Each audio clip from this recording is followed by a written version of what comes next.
कहीं भी मेरे अंदर कॉन्फिडेंस यहाँ पे है कि कॉन्फिडेंस भयंकर है। मैं कपड़े भी उतार के खड़ा हो जाऊंगा अंडरवियर में, तब भी मेरा ये कॉन्फिडेंस होगा कि मैं बराक ओबामा हूँ।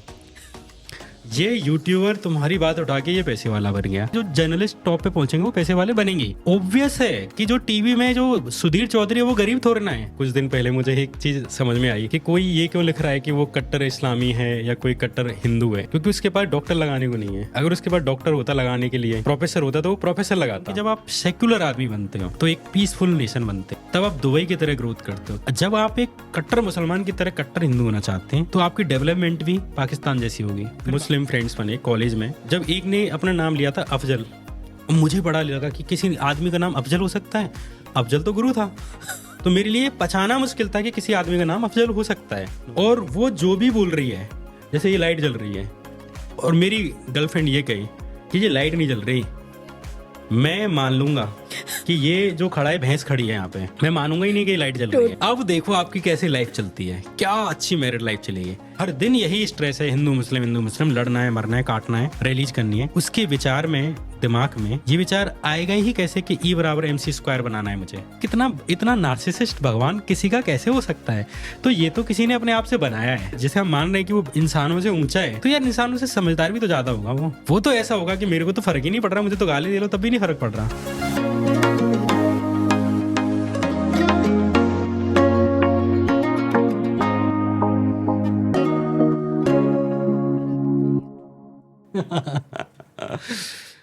बड़ा ही हरामी आदमी हूँ मैं। आप आज तक से निकाले गए और इसलिए निकाले गए कि ट्विटर पर आपने PM से अपने कुछ पूछ लिया था और इस बात पर आपको आपकी नौकरी से निकाल दिया गया। नौकरी से निकाले जाने के बाद 10 लाख सब्सक्राइबर का तक का सफ़र, ये जो पूरी कहानी है, ये लड़का उस लड़के को जब देखता है पीछे मुड़ के तो आपके मन में क्या फीलिंग्स आती हैं? मतलब जब मुझे निकाला था तब भी मैं ऐसे ही था जैसे आज हूँ, और मैं शायद 10 साल पहले भी ऐसे ही था कि एक केयर फ्री एटीट्यूड रहा है मेरा। तो जब मुझे आज तक से निकाला गया था तो मैं तो खुश था। मतलब नौकरी से बच गया। अब मुझे कम से कम कुछ महीने ये जो सुबह से लेके शाम तक काम करना पड़ता था, और मीडिया में काम बहुत ज़्यादा काम करना पड़ता है। आपसे ये एक्सपेक्ट किया जाता है कि आप एक ही दिन में 15-15 स्टोरी लिखोगे, और मेरे से कभी भी 10 से ज़्यादा लिखी नहीं गई। और मैं वॉशरूम भी जाता था अगर बीच में काम के दौरान। उस टाइम पे कोविड चल रहा था और सारे लोग वर्क फ्रॉम होम कर रहे थे, तो वॉशरूम भी ऐसे जाता था जल्दी, तुरंत। खाना भी काम करते हुए खाता था। तो जब मुझे आज तक से निकाला गया तो मैं तो खुश हुआ कि बढ़िया हुआ। तो वो वहाँ से लेकर के आज, तो जब आप पीछे मुड़ करके देखते हैं आपको कोई सेंस ऑफ लॉस नहीं है? बिल्कुल नहीं। मुझे लगता है कि वो एक अपरिहार्य चीज़ थी। मुझे पहले से ही पता था कि मैं किस ऑर्गेनाइजेशन में काम कर रहा हूँ। उससे पहले मेरी एक दो क्लासमेट थे जिन्होंने मुझसे ये बोला था कि तुम गोदी मीडिया को इसलिए गाली देते हो क्योंकि गोदी मीडिया में तुम्हारी नौकरी नहीं लगी। तो वो भी एक चीज़ थी जिसकी वजह से मैंने आज तक में नौकरी ली।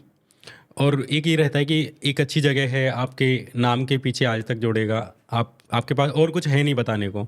तो उस टाइम पे मैंने आज तक में काम शुरू किया, लेकिन उस टाइम पे भी मुझे पता था कि मैं कहाँ काम कर रहा हूँ। उसके बावजूद मैं पहले दिन से ही सेम ट्वीट लिख रहा था जिसकी वजह से मुझे निकाला गया।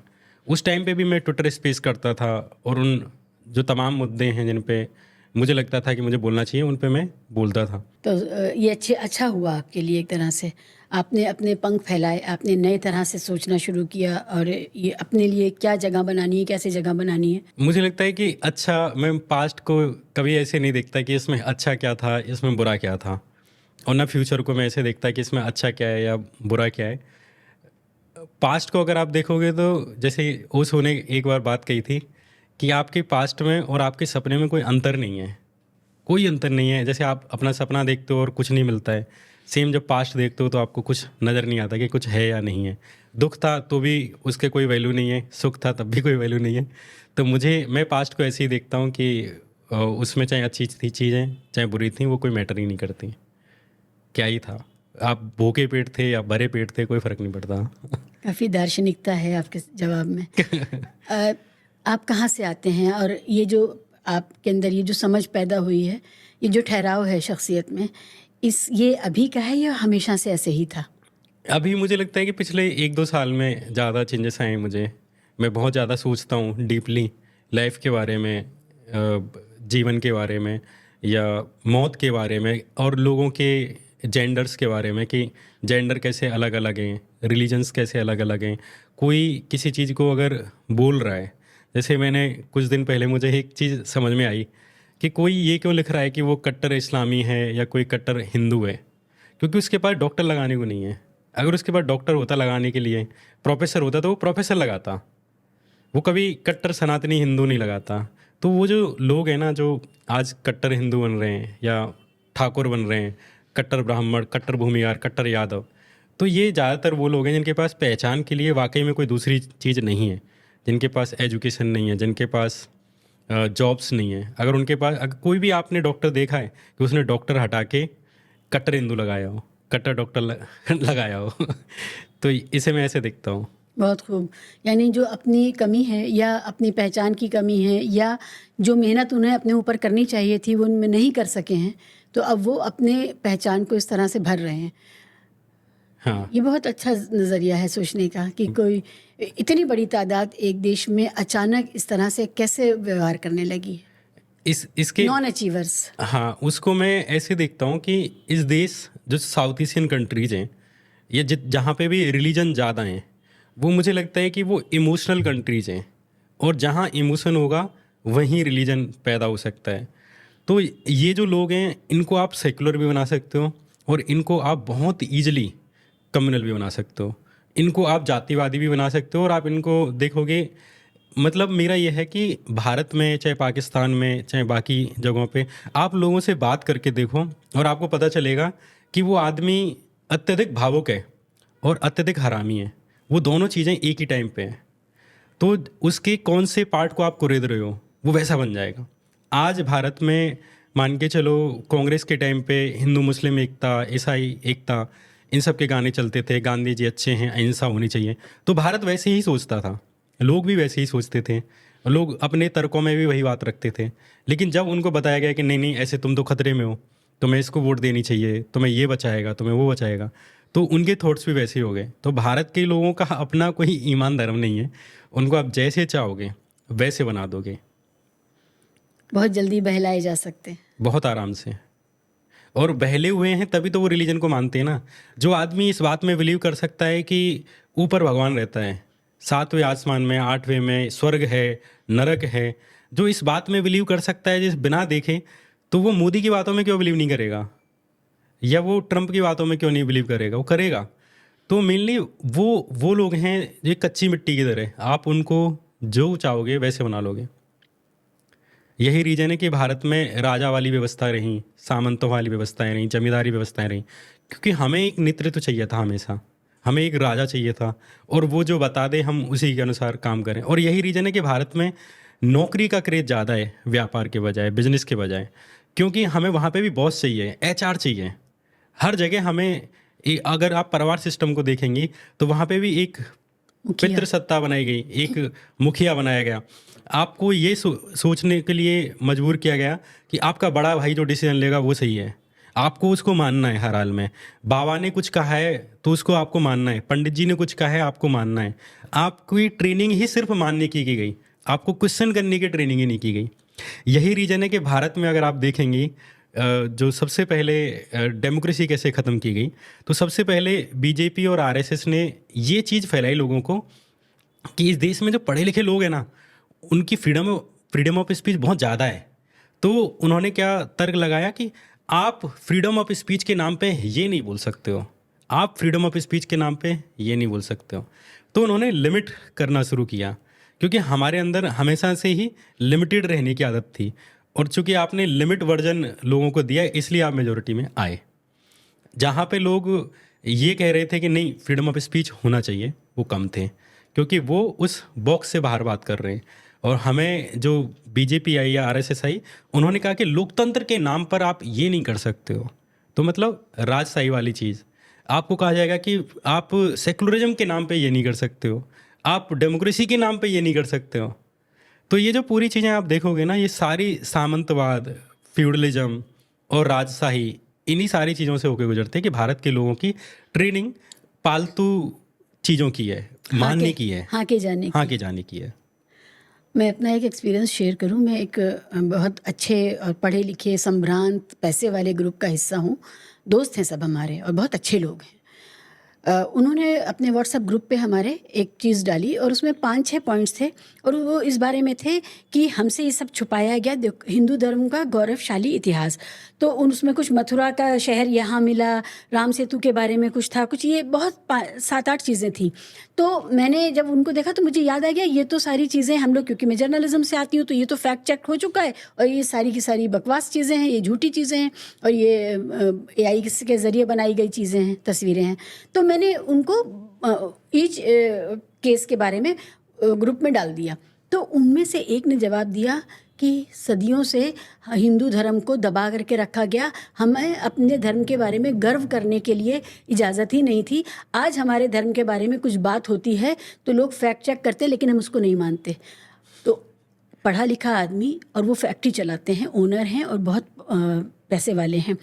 उन्होंने ये बात जब लिखी तो मुझे लगा कि ये तो कुछ और ही है, जो साइकोलॉजिकल एक क्राइसिस है जिसको एड्रेस किया जा रहा है कि झूठ भी बताया जाएगा तो हम उसको मानेंगे नहीं। तो ये बहुत अजीब था मेरे लिए जानना कि फैक्ट चेक हुआ है और सबने उसका मजाक उड़ाया, उसके ऊपर मीम बन गए। जैसे आजकल मीम क्योटो को लेके मीम बनते हैं ना कि भारत क्योटो हो गया है, बनारस क्योटो हो गया है, उस तरह की बात थी। और उन्होंने कहा नहीं अब हमारा समय आया है। तो आई वॉज कम्प्लीटली शॉक्ड। तो ये जो बात आप कह रहे हैं, ये हाँ के जाने का जो सवाल है, ये नहीं, पूरी ट्रेनिंग की गई है, ये समझाया गया है 2013-12 के टाइम पे लोगों को इंटरनेट पे ये दिखाया गया है कि पढ़े लिखे होना कोई बड़ी बात नहीं है। ऐसा लोगों के मन में भरा गया कि अरे पढ़े लिखे तो मूर्ख होते हैं। आप गांव में जाएंगी, कई जगह आप जाएंगे ना, आपको ये बात करते हुए लोग मिलेंगे, अरे ज़्यादा पढ़े होके कोई आप कुछ बन नहीं जाते हो, अरे ज़्यादा किताबें पढ़ने से आदमी पागल हो जाता है।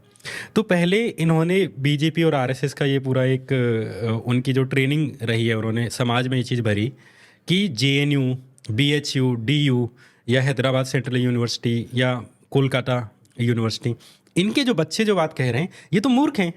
ये जो सेकुलरिज्म की बात कर रहे हैं, डेमोक्रेसी या सद्भाव की बात कर रहे हैं, ये तो बेवकूफ़ है। तो पहले उन्होंने पढ़े लिखे लोगों को, जो समाज के पढ़े लिखे लोग थे, उनको डी-लेजिटिमाइज किया, उनको डिस्क्रेडिट किया कि ये कुछ भी बोलते रहें, ये बेवकूफ़ हैं।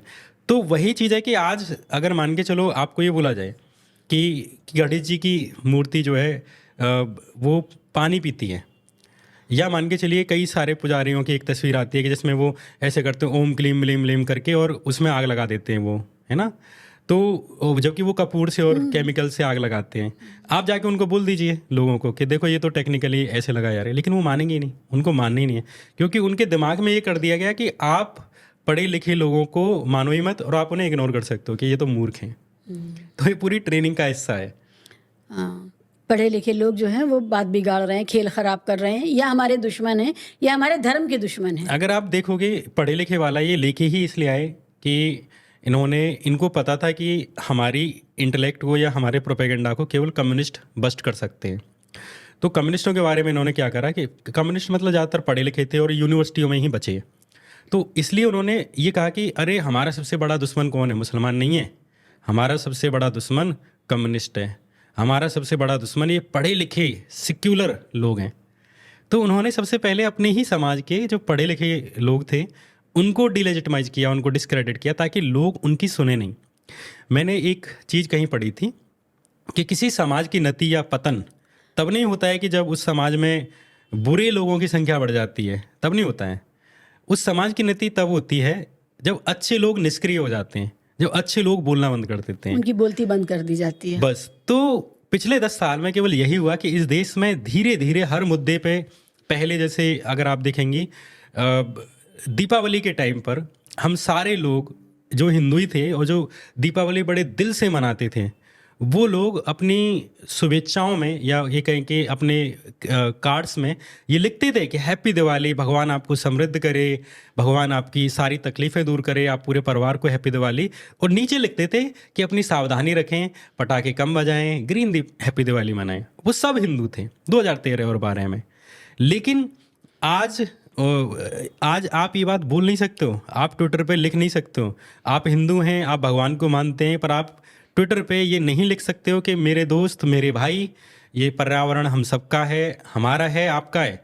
और दिल्ली जैसे या मुंबई जैसे या बेंगलोर जैसे जो most polluted cities in the world, जो टॉप है, जो जीने लायक रहे नहीं है नॉर्मल दिनों में, तुम उसमें एक साथ करोड़ों की संख्या में पटाखे फोड़ोगे तो दिक्कत आएगी। इस सामान्य सी बात को आज ना तो कोई लिख रहा है और ना लिख सकता है।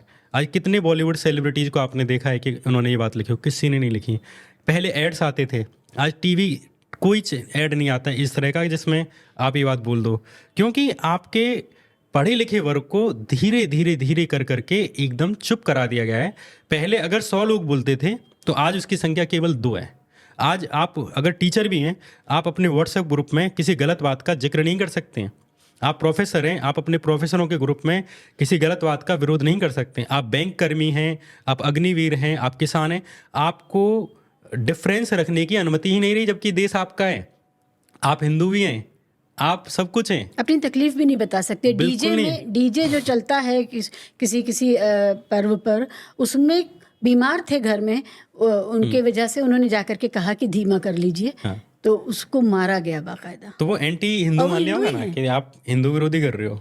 मुझसे लोग कहते हैं कि मैं सुल्तान हूँ, मेरा नाम कोई इन्होंने निकाला, अब मेरे हाथ में ओम है। मैं बचपन से रामायण और गीता महाभारत, और इत्तेफाक से एक तो वो लोग होते हैं हिंदुओं में जो आमतौर पे नहीं पढ़ते हैं, एक होते हैं जो नॉर्मल पढ़ते हैं। मैं वो आदमी था जो 2 बजे ब्रह्म मुहूर्त के टाइम पे जाग के, मेरे अंदर पता नहीं क्या पागलपन था कि मैं 2 बजे जाग के अपने गांव वाले घर में मैं गीता पढ़ता था, और सुबह जाग के सर्दियों में नहा के निक्कड़ से महाभारत और ये सब पढ़ी है मैंने। श्रीमद् भगवद गीता पढ़ी है, उसकी आरती मुझे याद थी, राम जी की आरती पूरी याद है। लेकिन चूंकि मैं आज एक लॉजिकल बात कह रहा हूँ, मैं तो ये कहता हूँ मैं प्रो मुस्लिम नहीं हूँ, बिल्कुल नहीं हूँ। मैं प्रो हिंदू हूँ, खुल के प्रो हिंदू। पर मेरा प्रो हिंदू होना या बाकी नॉर्मल होना वो ये नहीं है कि मैं मुसलमानों को जाके ये कहूँ कि यार तुमको तो जीने का अधिकार नहीं है, या तुम इनको मैं परेशान करूँ, उनकी मस्जिदों पे जाके डीजे बजाऊँ। मैं हूँ प्रो मतलब हिंदू, लेकिन अभी इन्होंने क्या कर रखा है, आप लॉजिकल बात भी करोगे तो भी आप प्रो मुस्लिम है। तो मुझे कई बार शक होता है कि भाई मुस्लिम कितने लॉजिकल हैं। इसका मतलब कि अगर कोई आदमी प्रो लॉजिक बात कर रहा है, लॉजिकल बात कर रहा है, रेशनल बात कर रहा है, उसको आप अगर मुसलमान कह दे रहे हो तो फिर तो सोचना चाहिए ना कि मुसलमान कितने समझदार हैं इसके हिसाब से, जो कि ऐसा नहीं है। हालांकि सारे धर्म के लोग ज़्यादातर हैं वो ज़्यादातर मूर्ख ही हैं।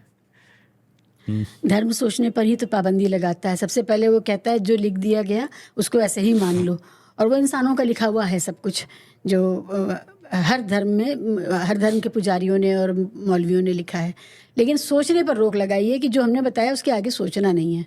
तो ये सोचने पर रोक लगाने का भी एक नतीजा है। अब तो देखिए जिस तरह के बाबा आ गए हैं मार्केट में, छोटे छोटे बच्चों से लेकर के, हैरत होती है कि एक पढ़ा लिखा समाज, देखिए हिंदू समाज ने बहुत अच्छी इमेज बनाई है पूरी दुनिया में।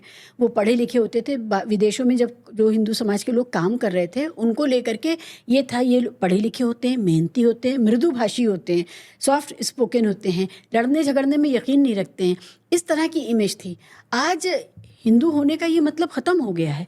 तो और ये देखिए मुसलमानों ने अपनी बदतमीजियों से जो इमेज डेफिसिट कमाया है वो आज शरीफ मुसलमान भी भुगत रहा है। ठीक है, जो इंसान सब्जी बेच रहा है, जिसका कुछ लेना देना नहीं, वो धर्म मजहब जानता नहीं, वो दाढ़ी बेचारा इसलिए रखता है कि उसको अपने समाज में ज़रा सी इज्जत मिल जाए। कोई उसको मौलाना मौलवी समझ करके टोपी लगाता है, दाढ़ी रखता है, ये सोच करके कि अपने समाज में ज़रा उससे कोई कम बदतमीजी करेगा क्योंकि वो गरीब है, सब्जी बेच रहा है, बढ़ई का काम कर रहा है, या इस तरह का कोई छोटा काम कर रहा है जिसको तथाकथित छोटा काम कहते हैं। अब वो उसकी दाढ़ी खींची जा रही है, उसकी टोपी की वजह से उसको मारा जा रहा है, ट्रेन में वो सफ़र कर रहा है तो उसको मारा जा रहा है ना। तो वो तो अपने क्राइसिस को एड्रेस करने के लिए इस वेशभूषा में आया था। अभी क्या हुआ है, हिंदू समाज के साथ भी यही हो रहा है कि अब उनकी छवि बदल रही है। ये सारी छवि जो अच्छाई कमाई थी, नेकनामी कमाई थी, वो बदली गई। मुझे किसी ने एक इंटरेस्टिंग बात बोली कि ये सच रहा है कि हिंदुओं में मोस्टली रेडिकल नहीं रहे। आमतौर पर पहले अपने लोग सीधे साधे लोग ही थे, अभी 10 साल में चीज़ें चेंज हुई हैं। किसी ने कहा कि पहले देश में करीब 14% मुसलमान रहते थे, अभी 99% मुसलमान रहते हैं। अभी इन्होंने पूरा, इनको जैसे जो इनकी इनसिक्योरिटीज थी, इनको ये था कि देखो मुसलमान टोपी लगाता है तो आप सब मंदिर में जाओ, आप तिलक लगाओ, आप ऐसे अपने धर्म के लिए कट्टर बन जाओ। जबकि हम तो पढ़ लिख के थोड़े बहुत रेशनल बने, हम थोड़े लॉजिकल बने, अब वो उनको वापस ला के कह रहे हैं आप मुसलमान जैसा बनो, या जो एक कट्टर मुसलमान की उनके अंदर जो छवि है। मैं आपको बताता हूँ कि ना तो हिंदू खराब है ना मुसलमान खराब है। मैं आपको एक एग्जाम्पल देता हूँ कि प्रॉब्लम कहाँ आ रही है इस देश में। मैं मथुरा में गांव में रहता था, तो हमारे मथुरा में एक मार्केट है जिसका नाम है हॉली गेट, और हॉली गेट के जाने के लिए रास्ते में पड़ता है एक डीक गेट, और डीक गेट पे मुसलमानों की दुकानें हैं, कोई वेल्डिंग का काम करता है, कोई मीट मदरा की दुकान है उनकी। तो जब भी आम हिंदू जब उससे गुजरता था तो उसको डर लगता था, और क्योंकि उसके लिए वो कल्चर ही नहीं है कि कोई टोपी टोपी पहनने वाले एक साथ दिख रहे हैं और कोई कुछ कह नहीं रहा है, कोई किसी को हाथ नहीं लगा रहा है, किसी ने किसी को टोका तक नहीं है। आप सीधे जा रहे हो लेकिन आपका फटी पड़ी है, आपकी डर रहे हो आप कि कुछ हो ना जाए। और यही चीज़ मेरे साथ थी कि मैं अपनी मम्मी के साथ, क्योंकि वो बड़ा बिजी एरिया है और उसमें पैदल ही जाते ज़्यादातर लोग, और अपन लोग किराया बचाने के लिए भी पैदल ही जाते थे उस टाइम पे। तो जब मैं या मेरी मम्मी, हम लोगों की कोई बात नहीं हो रही है, हमें अंदर से ही डर लग रहा है, हम ज़िंदगी में किसी मुसलमान से नहीं मिले हैं कि किसी मुसलमान ने हमारा हार्म किया हो, हमारा नुकसान किया हो, छेड़ा हो, परेशान किया हो, नहीं, कोई नहीं। बस इमेज ऐसी थी क्योंकि हमने अखबारों में देखा कि आज ब्लास्ट हुआ, आपने मुसलमानों की तस्वीर लगा दी, बाद में पता चला कि वहाँ मुसलमान था ही नहीं। ऐसे 50 केस हैं जिनमें मैं आपको बता दूंगा कि जिनमें ब्लास्ट कोई और कर गया और अरेस्ट मुसलमान को कर लिया, बाद में पता चला कि मुसलमान था ही नहीं, और वो अभी भी जेल में पड़ा है और कहीं मीडिया में कोई खबर नहीं है। तो अपने अंदर इमेज ऐसी थी कि मुसलमान टोपी वाला, मुसलमान आग लगा देगा, काट देगा, मार देगा, मुसलमान की इमेज ये थी कि काट देगा। तो जब हम जाते थे तो डर के जाते थे और तेज़ भागते थे। और मैं खुद एक और एग्जांपल दूंगा, मेरा भाई था, तो मैं एक दुकान में गया उसको कपड़े दिलाने के लिए, या वैसे या मेरे लिए ही कपड़े वो दिलाना चाहता था। तो जैसे ही उसे पता चला कि वो मुस्लिम की दुकान है, वो बोला चलते यहाँ से। अब मेरी समझ में नहीं आया कि यार ये कपड़े अच्छे, इतने बढ़िया कपड़े हैं, क्या दिक्कत है। और फिर मुझसे कहते हैं चल, मुझे थोड़ी वो हो रही है घुटन सी, थोड़ा वो हो रहा है। बोलो दिक्कत क्या है। मैं बोला कपड़ा मुझे तो पसंद आ रहा है यार, खरीदने दें। उन्होंने नहीं नहीं थोड़ा चलते हैं। जब वो बाहर आ गया, जब हम बाहर आ गए तो मैंने उससे पूछा कि दिक्कत क्या थी। बोले यार जब उसने बोला ना कि मैं मुस्लिम हूँ तो मेरे को वो आ गई घुटन सी।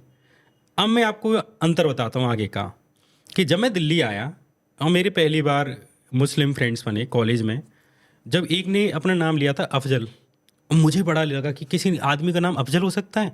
अफजल तो गुरु था, उसके बारे में तो मैंने ये जाना है कि बम ब्लास्ट और ये सब, तो मेरे लिए पहचाना मुश्किल था कि किसी आदमी का नाम अफजल हो सकता है नॉर्मली।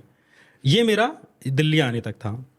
पर जब मैं उनके साथ रहा तब मुझे पता चला यार अफजल तो बहुत प्यारा आदमी है, अफजल तो बड़ा नेक नेक दिल है।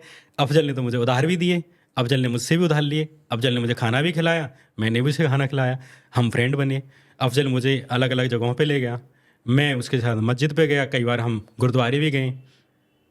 तो उसके साथ जब मैंने जाना शुरू किया, उसकी फैमिली को देखना शुरू किया, उसके बाद मेरा पूरा पर्सपेक्टिव ही चेंज हो गया कि मुस्लिम के बारे में जो मेरी एक इमेज थी, अब वही आदमी जो अपने अपने ही शहर में अपने ही लोगों के बीच, चूंकि जस्ट मुस्लिमों ने टोपी लगा रखी है उनसे डर के ऐसे भाग रहा है, वही आदमी मैं आपको बता रहा हूँ। एक बार शब बारात थी, मेरा मूड मतलब ऐसे ही था, तो मैं शब बारात पे, मुझे पता था जामा मस्जिद पे प्रोग्राम होते हैं, तो रात के 2 बजे अकेले आया हूँ।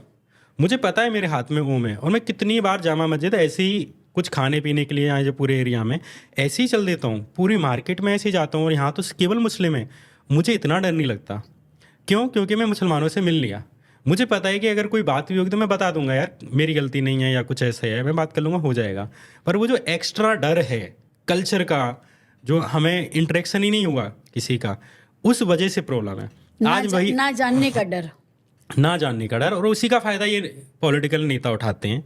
मेरा एक भाई है, मेरी मौसी का लड़का है, तो मेरा वीडियो एडिटर एक मुस्लिम था और वो यहीं पलवल में रहता है। तो मैं उसको बोला कि मेरे भाई को सिखा दे, तो मैंने उसको वहीं भेज दिया। तो वो सारे मुस्लिमी मोहल्ला है, मुस्लिमी घर है, और उन्हीं में वो रहता है, अभी सीख रहा है। तो वो लड़का जो गांव का था, अब मैं जब उससे जाकर के पूछता हूँ ना कि अमन तुमने अब मुसलमानों के बीच सीख रहे हो, कैसे लगते हैं तुम्हें, वैसे ही है क्या, कोई मार देंगे काट देंगे?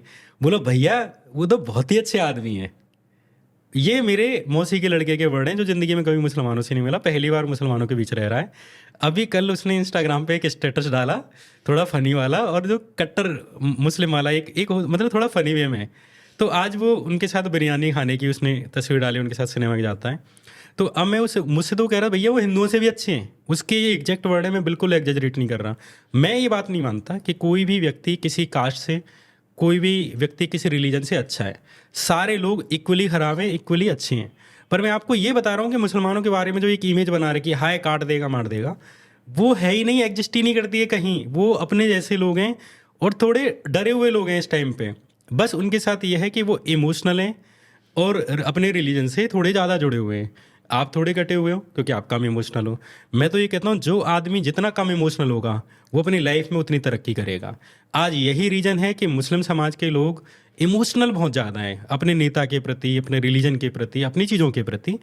इस वजह से अगर सच्चर कमेटी की आप रिपोर्ट देखोगे तो सबसे ज़्यादा इस देश में अगर कम एजुकेटेड लोग थे, सबसे ज़्यादा गरीब, सबसे ज़्यादा सताए हुए लोग थे, तो वो मुसलमान थे। दलितों से नीचे है पायदान में। दलित और वो दोनों ही बेचारों की हालत खराब है। आर्थिक स्थिति मुसलमानों की दलित से बिल्कुल, नीचे है, हाँ। सच्चा रिपोर्ट के हिसाब से। बिल्कुल बहुत अंतर्दृष्टि दी आपने, और लग रहा है कि आप बहुत पैनी नज़र से समाज को देख रहे हैं, पढ़ रहे हैं। तो अब जामा मस्जिद आते हैं अब आप? मैं तो आता रहता हूँ, जब भी मुझे कोई खाने का मन करे। करीम है यहाँ पे एक, मैं उसके यहाँ वेज खाने आता हूँ। लेकिन आप वेजिटेरियन हैं तो आप वेज खाना भी करीम में खाते हैं? हाँ, अब अगर आप देखेंगे ना, ये जामा मस्जिद वाला एक पूरा गलियाँ हैं, है ना, और पूरी वहाँ पे मुसलमान ही हैं। और जामा मस्जिद में तो हजारों मुसलमान होते हैं और मेरे हाथ पे ओम है। मैं तो अभी दारुल उलूम गया था ऐसे ही, मुझे एक बार मैं रास्ते से जा रहा था ऋषिकेश देखने के लिए, मंदिर भी जाना था। देवबंद वाला? हाँ, तो ऋषिकेश के रास्ते में जब आप जाते हो तो आपको एक हाईवे पे एक बढ़िया सी बिल्डिंग दिखती है। तो मैंने अपने दोस्त से पूछा जो मेरे पीछे बैठा था, बोले यार ये क्या है, ये तो बड़ी सुंदर, किसने बनाया है ये मुजस्समा? तो फिर उसने किसी ने बताया कि ये देवबंद है। तो मैं बोला यार इसको तो देख के आते हैं, तो बड़ा सुंदर लग रहा है। तो मैंने देवबंद का नाम ऐसे सुना था कि देवबंद वाले फतवा जारी करते हैं, और फतवा मतलब ऐसे जाने पता नहीं कौन सी तलवारें निकाल के कुछ क्या कर रहे हैं। इमेज ऐसी बनाई हुई है ना। तो मैं पहली बार जो गया, और अकेला, मैं और मेरा और एक दोस्त था, हम दो थे। मैं आगे आगे चल रहा हूँ और हम ऐसे घुसते चले गए, और उसमें वो मदरसा है बेसिकली, और उसमें संख्या करीब 1000 या 2-3 हज़ार से ज़्यादा स्टूडेंट्स पढ़ते हैं, और सब टोपी लगाते हैं, सब नमाज वाले लोग हैं। मुझे इतना डर नहीं लगा, ईमानदारी से बता रहा हूँ, कोई डर नहीं। सबसे बड़ी बात, वो इतने वेलकमिंग, और मेरे को पहचानने के लिए कोई ज़रूरत नहीं थी कि मैं हिंदू हूँ, क्योंकि पहली बात कि वो सारे ही टोपी लगाने वाले थे, सारे ही अपने स्कॉलर थे, वो पढ़ाई कर रहे थे, जैसे गुरुकुल था। सब ने अपने कुर्ता पजामा पहने हुए हैं, मैं ही एक ऐसे टी शर्ट में और ऐसे, और मेरा तो हाथ पे क्लियर दिखता है कि मैं हिंदू हूँ। इतने वेलकमिंग, और हमसे पूछे भैया पानी चाहिए आपको, घूमना अगर है? आप सेलिब्रिटी हैं तो आपको वेलकम नहीं, किया? वहाँ पे तो मैंने किसी को बताया भी नहीं। अच्छा। कि वो अलग बात है, बाद में चलते चलते मुझे 2-3 लोग मिले, फिर उन्होंने चाय पिलाने के लिए कहा, फिर वो मुझे एक जगह और ले गए, खाना खिलाने के लिए ले गए, वो एक अलग बात है। लेकिन शुरुआत का मैं बता रहा हूँ, अब जितने हज़ारों लोगों से मिल रहा हूँ वो सब तो नहीं जानते ना। और मैं उस मदरसे में भी देख के आया, पढ़ाई कैसे हो रही है, क्या हो रहा है। इवन वहाँ पे हिंदू धर्म की भी कुछ चीज़ें पढ़ाई जाती हैं। बात यह है, मेरे दोस्त जो भी मेरे कट्टर हिंदू दोस्त हैं या वैसे, मैं सच में आपसे नफरत नहीं करता, मैं आपसे प्यार ही करता हूँ। हैं, मैं आपसे बस ये कहना चाहता हूँ कि नफ़रत लेके मत मरना, बहम में मत मरना। एक बार किसी मुसलमान को दोस्त बनाना, मिलना, और अगर वो गलत करे, उसकी फैमिली तुम्हें गलत लगे, 20 गालियाँ देना और 20 बातें उनके अगेंस्ट में लिखना। पर मेरे भाई, मेरे मित्र, मेरे दोस्त, एक मुसलमान दोस्त ज़रूर बनाना, बात करना, और ये देखना कि क्या वाकई में जो इमेज तुम्हारी नज़र में बनी हुई है वही है क्या। एक बार मुसलमानों के मोहल्लों में घूमो, उनसे बात करो, और एक बार दोस्ती का हाथ बढ़ाओ। हमेशा तुम जब जाते हो मुसलमानों के मोहल्ले में, तुम डीजे के साथ जाते हो, तुम ऐसे गानों के साथ जाते हो कि मुल्ले काटे जाएंगे और राम राम चिल्लाएंगे, फलाना ये फलाना ये। अब ऐसे साथ जाओगे तो तुम्हारी दोस्ती कैसे होगी मेरे भाई। तुम वहाँ जाओ, एक बार रामनवमी पे ही जाओ, और भगवान के ही, अपने भगवान के गीत गाते जाओ, और आप प्यार से बात करो। मैं कह रहा हूँ आपको वो फूल भी देंगे, पानी भी देंगे, और देते हैं हज़ारों जगह, पहले देते थे इस देश में, जहाँ भी रामनवमी की रैलियाँ निकलती थी। कांवड़ यात्रा में बहुत से स्टॉल मुसलमानों के देते हैं यार, वो तुमसे दोस्ती करना चाहते हैं और हमेशा करना चाहते रहे। और हिंदुओं का भी एक बहुत बड़ा वर्ग है जो मुसलमानों से दोस्ती करना चाहता है। लेकिन इन कुछ 2-4 लोगों के चक्कर में, ठीक है आपकी राजनीति है जो भी है, पर ये ज़िंदगी आपकी है। और आप सोचिए एक भ्रम, आप 70 साल बाद 30 साल बाद आपकी डेथ होनी है। अब आप सोचिए आपकी डेथ हो जाए इस भ्रम में ही कि आपने किसी गलत आदमी को गलत समझा, एक समुदाय को आपने गलत समझा। मैं ये कह रहा हूँ आप एक बार उस भ्रम को तोड़ने के लिए एक एफर्ट लगाइए कि आप एक बार मुसलमानों से दोस्ती करो, मिलो, और गलत लगें सही लगें उसके हिसाब से फिर अपना निर्णय बनाओ। पर ये दोस्त अर्नब गोस्वामी को देख के निर्णय मत बनाओ या तुम ये अमन चोपड़ा को देख के, ये अमन चोपड़ा वाला मुसलमान नहीं है, और ना आरएसएस वाला हिंदू है। मैं ये सारे लोगों को बता रहा हूँ, हिंदू इतने अच्छे लोग हैं, दलित या चाहे यादव हों, चाहे जाट हों, चाहे ठाकुर हों, ब्राह्मण हों, सब बढ़िया लोग हैं। आप उनसे एक बार प्यार से बात करो, वो बिछ जाएगा आपके लिए। और इस देश में अमन चैन भी अभी तक इसलिए बना रहा है कि दोनों समुदाय आपस में सामंजस्य बनाते रहे। बस मेरा एक यही है दोस्त कि लड़ाई वड़ाई ठीक है, पर मरने से पहले एटलीस्ट एक बार दोस्ती करना। श्याम, कई बार ये लगता है कि इस देश की सियासत में उस तरह का बुनियादी कोई परेशानी है जिसमें वो अपनी पार्टी को, अपने वोट बैंक को मजबूत करने के लिए समाज को बांटने के लिए मजबूर हैं। बाकी दल और आधार पे करते थे, बीजेपी ने अपने आधार को जो कम्युनल डिवाइड है, जो सांप्रदायिक फाड़ है समाज के अंदर, उसको चुना और उसको गहरा बनाते गए। मुझे कई बार लगता है कि क्या हमारे तरह का लोकतंत्र भी जिम्मेदार है, वोट बैंक की राजनीति इसके लिए जिम्मेदार है। अगर मान लीजिए आरएसएस को, बीजेपी को वोट ना चाहिए हो हिंदुओं का, तो तभी क्या वो यही कर रहे होते, नफरत फैला रहे होते? नहीं, जैसे पहली बात तो नफ़रत फैलाने के लिए ज़रूरी नहीं है कि आपको लाभ ही मिले, और लाभ मिले तभी आप नफ़रत फैलाएं। वो एक ह्यूमन इंस्टिक्ट है कि आदमी जानवर है और जानवर जंगली होता है। तो आदमी शुरुआत में ऐसा ही होता है कि वो ब्लंट है। अब उसको कैसी परवरिश मिल रही है वो तय करती है कि वो अच्छा इंसान बनेगा, खतरनाक बनेगा, कैसा बनेगा। दूसरा, मैं मतलब ये आरएसएस वाली बात है, चाहे वैसी है, इंडिया की जो हिस्ट्री रही है वो थोड़ी सी रही है कि इसमें कल्चर टकराई, जातियाँ टकराई, राजा आपस में टकराए, मुगल राजपूत टकराए, हिंदू राजा भी टकराए। हिंदुओं ने तो पूरा आपस में बहुत लड़ाइयाँ लड़ी हैं। पहले हिंदू ही लड़ रहे थे आपस में, और कौन लड़ रहा था। अभी भी मैं ये कह रहा हूँ यार, तुम्हें मुसलमान बुरा लगता है क्योंकि आपकी दिमाग में ये है कि औरंगजेब ऐसा था, आपके दिमाग में ऐसा है कि शाहजहाँ ऐसा था, जबकि आपने, चलो मैं मानता हूँ गलत है, औरंगजेब गलत था, शाहजहाँ गलत था, अकबर गलत था, मैं मान रहा हूँ और मैं कोई तर्क नहीं दे रहा। मैं ये कह रहा हूँ कि आप अपने एक बार पड़ोसी पे नज़र मारो, किसी पे मत मारो, और आप अपने पड़ोसी के बारे में एक बार सोचो कि क्या वो एक अच्छा इंसान है, क्या वो आपसे बना के रख रहा है, क्या वो नहीं चाहता कि आपको कहीं निचोड़ दे, आपको कहीं नुकसान कर दे, और आप जब लड़ाई होती है तो क्या वो आपसे प्यार से ही बात करता है, क्या वो आपको ख़त्म नहीं करना चाहता या आपको गिराना नहीं चाहता है? तो वो तो मुसलमान नहीं है, वो तो हिंदू है, फिर वो क्यों गिराना चाहता है? बात यह है कि अच्छे और बुरे हर तरह के लोग हर कम्युनिटी में, और कोई भी किसी रिलीजन के आधार पे बुरा नहीं होता, कोई किसी कास्ट के आधार पे बुरा नहीं है। मैं बार बार यही कह रहा हूँ कि ये जो अभी तक जो चीज़ें हो रही हैं या पहले भी होती आई हैं, आरएसएस से पहले भी इस देश में दंगे हो रहे थे, लेकिन अभी क्या है कि दंगों की इंटेंसिटी बढ़ गई हैं, या अभी क्या है कि पूरा जो दंगे करने वाले लोग थे वही आज रूल में। पहले ये था कि दंगे वालों को हम लोग वोट नहीं देते थे, हम लोग उन्हें दूर रखते थे और गलत मानते थे।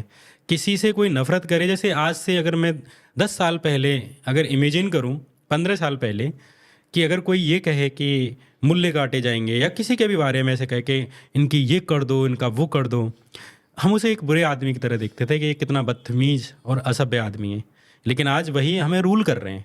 जो रूलर की कास्ट है मान के चलो, तो वो फिर हर जगह लेजिटिमाइज है और फिर वो पुरस्कृत भी होंगे। तो आज जो भी चीज़ें हो रही हैं, लोग यही जैसे बहुत सारे खबरें हम देखते हैं कि उन्होंने केवल इसलिए करी कि उनको नाम कमाना था। मेरा एक लेख है इसी के ऊपर कि आपका दुश्मन कौन है ये आप अपने नेता से मत तय करिए, आप खुद अपनी ज़िंदगी में देखिए कि आपका मुकदमा किससे चला, आपके साथ मारपीट किसने की, आपके घर परिवार के अंदर कलेश क्यों है। ज़्यादातर लोग तो आप फैमिली कोर्ट सबसे अच्छा उदाहरण है, आप वहाँ जा कर के देखिए तो पता चला सास बहू लड़ रहे हैं, पति पत्नी लड़ रहे हैं, भाई भाई लड़ रहे हैं, सब लड़ रहे हैं। बाप बेटा लड़ रहा है, बहन भाई लड़ रहा है जायदाद को लेकर के, ये सब हो रहा है। तो हम ये जो समझते हैं कि हमें हमारा दुख मुसलमानों की वजह से या हमारा दुख हिंदुओं की वजह से, अगर आप अपने निजी दुख देखेंगे तो कोई भी दूर परे का आदमी नहीं है, वो हमेशा वही है जो आपने बिल्कुल सही उदाहरण दिया, पड़ोसी के साथ परनाला किधर गिरेगा, ये नाली भर गई है तो तुम्हारी वजह से भर गई है, ये वाले झगड़े हैं। अरे लठ बजते हैं, आपको पीटते हैं, आपकी औरतों को पीटते हैं। एक बस्ती में अड़ोस पड़ोस में लोग एक दूसरे को कत्ल कर दे रहे हैं, पानी के लिए झगड़ा हो रहा है, एक बाल्टी एक मटका पानी के लिए झगड़ रहे हैं गरीब लोग, ठीक है। तो वो उसमें कहीं कोई सांप्रदायिक तत्व होता ही नहीं है, फिर भी लड़ाई हो रही है। सुधीर चौधरी ये बताता है कि हर चीज में उसको जिहाद दिखता है ना, तो वो यही बताता रहता है, और वो दिमाग में आपके रोज इंजेक्शन लगाया जा रहा है मीडिया के जरिए, और आप ये तय नहीं कर पा रहे हैं आपको सचमुच किससे परेशानी है। नेता बता रहा है आपको इससे परेशानी नहीं, इसमें मेरा यही कहना है, जो भी इसे सुन रहे हो या जो भी लोग हैं, भाई ठीक है, आपको सुधीर चौधरी हर दिन टीवी पे दिखाएगा, नेता आके आपको भाषण देंगे, पर दोस्त जिम्मेदारी आपकी है अपने शरीर को और अपने मन को स्वच्छ रखने की। ये आपकी ही जिम्मेदारी है कि आप इसमें अच्छे ही विचार लाएंगे, खराब विचार नहीं लाएंगे, किसी के बारे में गलत पूर्वाग्रह नहीं रखेंगे। आपको गलत आदमी के प्रति गलत सोच रखनी है, आप रखो, आपको अच्छे के प्रति अच्छी रखनी है, रखो, लेकिन आप भ्रम में मत जियो, आप एटलीस्ट उसके टेस्ट करो, है ना।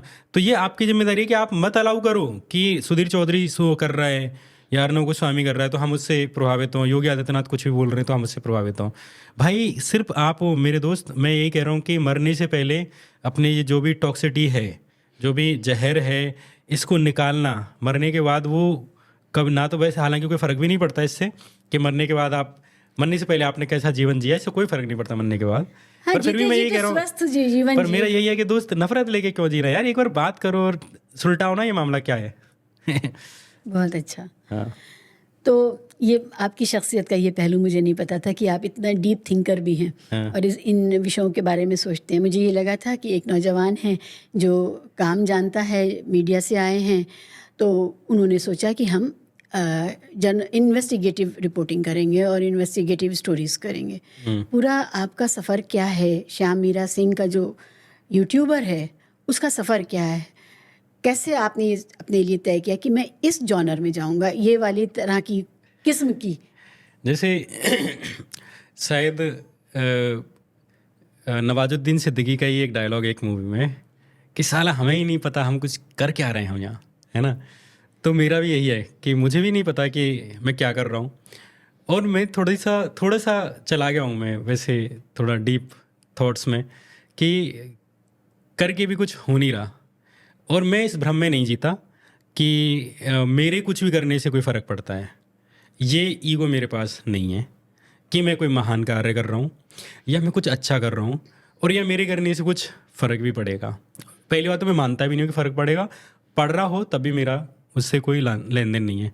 मैं जस्ट जैसे आप कहीं अकेले बैठे और आप किसी का इंतज़ार कर रहे हैं, आप ज़मीन पे बैठे, पहले बैठते थे ना पेड़ों के नीचे बैठे, तो आप क्या करते थे, एक तिनका लेते थे, कुरेदते थे, कोई मतलब नहीं है उसका, बस आप ऐसे ही कुरेद रहे हो।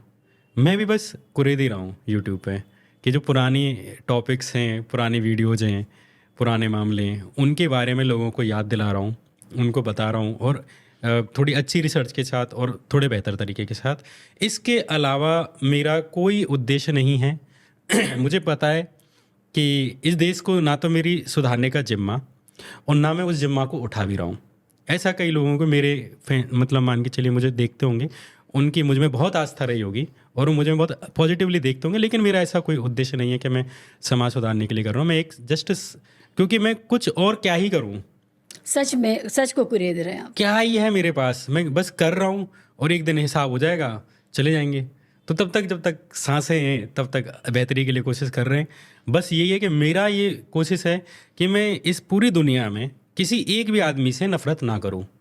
बस एक उद्देश्य है कि मेरी वजह से किसी भी एक आदमी को नुकसान ना हो, किसी को ये थॉट ना आए घर पे जाके कि वो तकलीफ़ में हो मेरी वजह से। कोई अपनी मान के चलिए मैं ऐसा कुछ करूं कि मैं किसी के घर पे जाऊं और नारे लगाऊं कि जय श्री राम या अल्लाह अकबर, ऐसे नारे लगाऊं, और उसको आदमी को जो अपने घर के अंदर है और उसको बड़ी तकलीफ़ हो कि यार मेरी माँ है, मेरी बहन है, मेरे बच्चे हैं, उसको अनसेफ फील हो। मैं चाहता हूँ कि मेरे द्वारा, मैं अगर गाड़ी भी चलाता हूँ रोड पे, मैं बड़ा ख्याल रखता हूँ कि मेरी वजह से अगर किसी बाइक वाले से टकरा गई और उसकी बीवी को कुछ लग गई या उसको लग गई तो उसके परिवार वालों को कितना दुख होगा। मैं तो ठीक है निकल जाऊंगा, मेरा तो चलो ठीक है मैं पैसे दे दूंगा, इलाज के लिए दे दूंगा, लेकिन जो उसके घर वालों को जो तकलीफ होगी, जो ट्रॉमा हैं, होगा, जो होगा यार मेरी वजह से, वो नहीं होना चाहिए। तो मेरी पूरी कोशिश अपने आप को जीरो करने की है। मेरी पूरी कोशिश सिर्फ शून्य पे लाने की है कि मेरे एफर्ट्स शून्य पे पहुंच जाएं, जहां मैं किसी का नुकसान नहीं कर रहा हूं, किसी से नफरत नहीं कर रहा हूं। मेरा इस समाज में प्रभाव छोड़ने का कोई इरादा नहीं है, ना इसे बदलने का इरादा है। बस नुकसान और मेरी बस वजह से मेरी नुकसान ना हो, किसी को ट्रॉमा ना हो, हाँ, घात ना लगे किसी को। दिल ना दुखे। बहुत प्यारी बात कही। हाँ। तो श्याम, जब आप अपना विषय चुनते हैं कि एपिसोड बनाएंगे, तो उसका क्या आधार रहता है? आपने एक झलक तो बताई मुझे, लेकिन कोई डीप थॉट प्रोसेस होता है कि मैं इस पर काम करना चाहता हूँ, उसके पीछे कोई रीज़न आता है मन में? जैसे एक यूट्यूब चैनल की अपनी एक इमेज है और वो उसने काम करते करते वही कमाई है, और वो मेरा एक एवरेज है कि मैं एवरेज पर्सन क्या हूँ, वो मेरा यूट्यूब चैनल है। मैं क्या सोचता हूँ, मेरा यूट्यूब चैनल है। मेरी कोशिश कोई ऐसे तो नहीं रहती कि हाय कोई समाज सुधार दूँ। कुछ टॉपिक्स पे मेरा ज़रूर रहता है। जैसे अभी जैसे हम डाइट करते हैं, है ना, कि आपने 15 दिन डाइट कर ली तो एक दिन आपने पिज्ज़ा खा लिया, बर्गर खा लिया, तो सेम मेरा है कि मेरा ये भी है कि 80-20 से चीज़ें चलनी चाहिए। 80 आप अपने बिजनेस के लिए, आपके धंधे के लिए और आपके चैनल को सर्वाइव करने के लिए चीज़ें चाहिए, वो करो आप। 20% आप नेक काम करो। मेरा मतलब ये है, जितने भी समाज के लोग हैं, मैं इसको भी केवल अपने यूट्यूब चैनल नहीं, पूरी उस पर देखता हूँ समाज में भी, कि आप भैया 80% हिंदू रहो, 80% आप राजपूत रहो, लेकिन 20% आप बाकी समाज के लिए रहो। अब इंसान। मैं ये नहीं कह रहा कि आप कास्ट छोड़ दो या आप बहुत ही अच्छे भाई भगवान मत बनो, क्योंकि भगवान बन ही नहीं सकते हो, और ये सच्चाई है। भगवान बन ही नहीं सकते, भगवान है ही नहीं तो कहाँ से बनोगे? तो आप जो बन सकते हो, अगर आप राजपूत भी हो, आज राजपूत रह ले मेरे भाई, कोई दिक्कत नहीं, प्राउड कर जितना करना है। तुम मुसलमान हो, बन भाई मेरे, पठान बन, सिख बन, तुझे जो बनना है बन। 20% इंसान बन जा। 20% में उन लोगों के बारे में सोच ले जो तकलीफ से गुजर रहे हैं। आप राजपूत हो, आप क्षत्रिय हो, तो आपको एक नॉर्मल सी ये सीख दी गई है कि आप अन्याय के खिलाफ थोड़ा सा बोलोगे, आप किसी के साथ अन्याय नहीं करोगे। एक इतनी तो बेसिक सी चीज़ है, कोई डेफिनेशन नहीं, कोई कुछ नहीं, एक सामान्य सी चीज़ है कि आप न्याय के लिए बोलोगे। तो मेरे भाई आप 80% राजपूत समाज के लिए बोल लो, पर 20% जहाँ किसी दलित के साथ गलत हो रहा है, किसी मुसलमान के साथ गलत हो रहा है, किसी औरत के साथ गलत हो रहा है, किसी ब्राह्मण के साथ भी गलत हो रहा है, वहाँ बोल लो। मेरा यूट्यूब चैनल बस वही है कि मैं जो इंसान, मैं हूँ यूट्यूबर, 20% में जर्नलिस्ट हूँ, और उसमें मेरी कोशिश रहती है कि जैसे मैं अभी हिमंता विश्वा शर्मा पे एक वीडियो बनाना चाहता हूँ, क्योंकि मुझे लगता है कि ये आदमी हमारी सोसाइटी में हार्मफुल है। ये अपनी राजनीति के लिए, पहले तो ये कांग्रेस में हुआ करता था, बीजेपी को गाली देता था, और आज ये कट्टर हिंदू बन रहा है। सबको पता है फेक है प्रॉपरली। जो करप्ट कांग्रेसी हैं वो बहुत कट्टर भाजपाई बन गए जाके। वो दरअसल करप्ट लोग हैं, कांग्रेसी क्या हैं। तो वो अब मतलब हमारे समाज को गुमराह कर रहा है, उल्टे सीधे बयान दे रहा है, और उसको पब्लिसिटी मिल रही है धीरे धीरे। मुझे लगता है कि वो समाज के लिए हार्मफुल है। तो मैं 20 वीडियो मान के चलो ये बना दूंगा कि हवाई जहाज कैसे उड़ता है, या बाकी चीज़ों पे बना दूंगा, लेकिन एक वीडियो में इस पर ज़रूर बनाऊंगा ताकि मेरी सोसाइटी में मामूली सा इंटरफ्रेंस हो जाए। तो यहाँ पे मैं थोड़ा सा वही 80-20 वाला मामला है कि मेरे सिलेक्शन का यही रीज़न रहता है।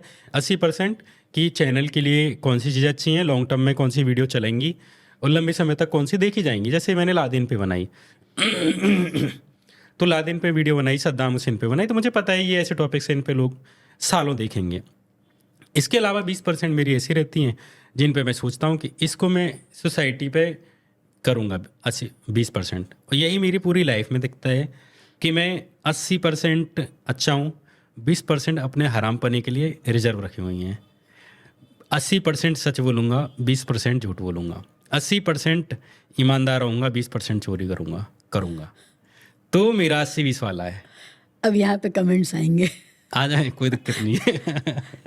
टॉक्सिक कमेंट्स आएंगे, अब नहीं, गालियाँ नहीं, पड़नी नहीं, है, नहीं। तो how do you deal with toxic comments? ये जो कमेंट्स आते हैं ना कि आपने तो जो आपका 20% अच्छा वाला, उसके लिए जो अच्छा काम किया, उसी में आकर के लोग ज़्यादा टॉक्सिक कमेंट्स करके जाते हैं। ठीक है, बाकी जो आपने अपने लिए जो किया वो अलग चीज़ है। इसको आप डील कैसे करते हैं? देखते हैं कभी कमेंट्स देखते हैं? वही 80-20 वाला है कि 80% में जो अच्छे अच्छे हैं उनकी परवाह करता हूँ, और जो 20% में ख़राब ख़राब है उनको इग्नोर करता हूँ। तो यहाँ पे ये 80-20 वाला ही है। हालांकि मुझे कमेंट्स तो आते ही हैं, ट्विटर वगैरह पे ज़्यादा आते हैं। ट्विटर ज़्यादा टॉक्सिक जगह है, थोड़ी फेसबुक भी है। यूट्यूब उतना नहीं है। यूट्यूब पे एल्गोरिदम इस तरह से रहता है कि वो आपके समर्थकों पे ही जाती हैं वीडियो, वो कभी आपके एंटी लोगों पे नहीं जाती हैं। तो ट्विटर पे थोड़ा सा रहता है। कई बार मुझे लगता है कि शायद ही कोई ऐसा इन्फ्लुएंसर हो जिसको अपोजिट विचार वाले क्या लिख रहे हैं इससे कोई फ़र्क पड़ता हो, नहीं फ़र्क पड़ता। लेकिन कोई बहुत ही ज़्यादा नीचता पे आके एकदम ही हक जाए कि कमेंट के नाम पे उसने मेरी माँ बहन, तो नॉर्मल हर कोई आदमी कर ही रहा है, पर कोई उसमें भी जाके और नीचता पे चले जाए तब थोड़ा सा दुख होता है। बाकी आदमी को जो दुख होता है वो अपने सर्किल से होता है कि मेरे सर्किल में मैं मान के चलिए कुछ अच्छा करना चाहता हूँ, फिर भी कोई एक ऐसा होगा जो ना नुस्ख निकालने के लिए बैठा होगा, और वो ट्विटर पे भी बैठे हैं, वो फेसबुक पे भी बैठे हैं, और वो हर जगह बैठे हैं। आप उनके लिए कुछ भी बन जाओ, वो क्या करेंगे, अरे यार इसमें ये कमी है, और वो कुछ नहीं कर रहे होते। उस टाइम पे आपको बड़ी किरकिरी आती है और एक देने का मन करता है, ये इनको आप कभी कुछ नहीं कर सकते हो, ये सीन है। तो उस जगह थोड़ा सा दुख होता है, क्योंकि अभी मैं इतना थोड़ा ये है कि मुझे लोग सुनते हैं पढ़ते हैं, तो मैं अभी अपने रिटेलिएशन पे मैंने रोक लगा रखी है कि कोई भी कुछ भी कमेंट कर सकता है, मैं उतनी जल्दी जवाब नहीं देता। हाँ, अगर कोई संगी वंगी दे रहा हो तो उसको दे देता हूँ क्योंकि वो अपोजिट वाला है, लेकिन अपने वालों को मैं इग्नोर करता हूँ। और अभी पिछले जो 3 महीने हुए हैं उनमें एक बड़ा बदलाव आया है। उनमें एक बड़ा ये बदलाव आया है कि पहले मैं मान के चलिए पहले लोगों से कहता था कि नहीं नहीं ये ऐसे कैसे है, ये क्या है। अभी मेरे अंदर ना एक फीलिंग आई है कि श्याम तुम भी गलत हो सकते हो, और पहली बार ये फीलिंग आई है कि तुम गलत हो सकते हो और दूसरा आदमी सही हो सकता है, इसमें क्या है। पहली बार मुझे लगा कि मेरी गर्लफ्रेंड सही हो सकती है, मेरी बीवी सही हो सकती है, मेरी माँ सही हो सकती है। पहले ये रहता था कि अरे ये बोल रही है, क्या क्या चल रहा है, ये कुछ भी बोलती रहती है।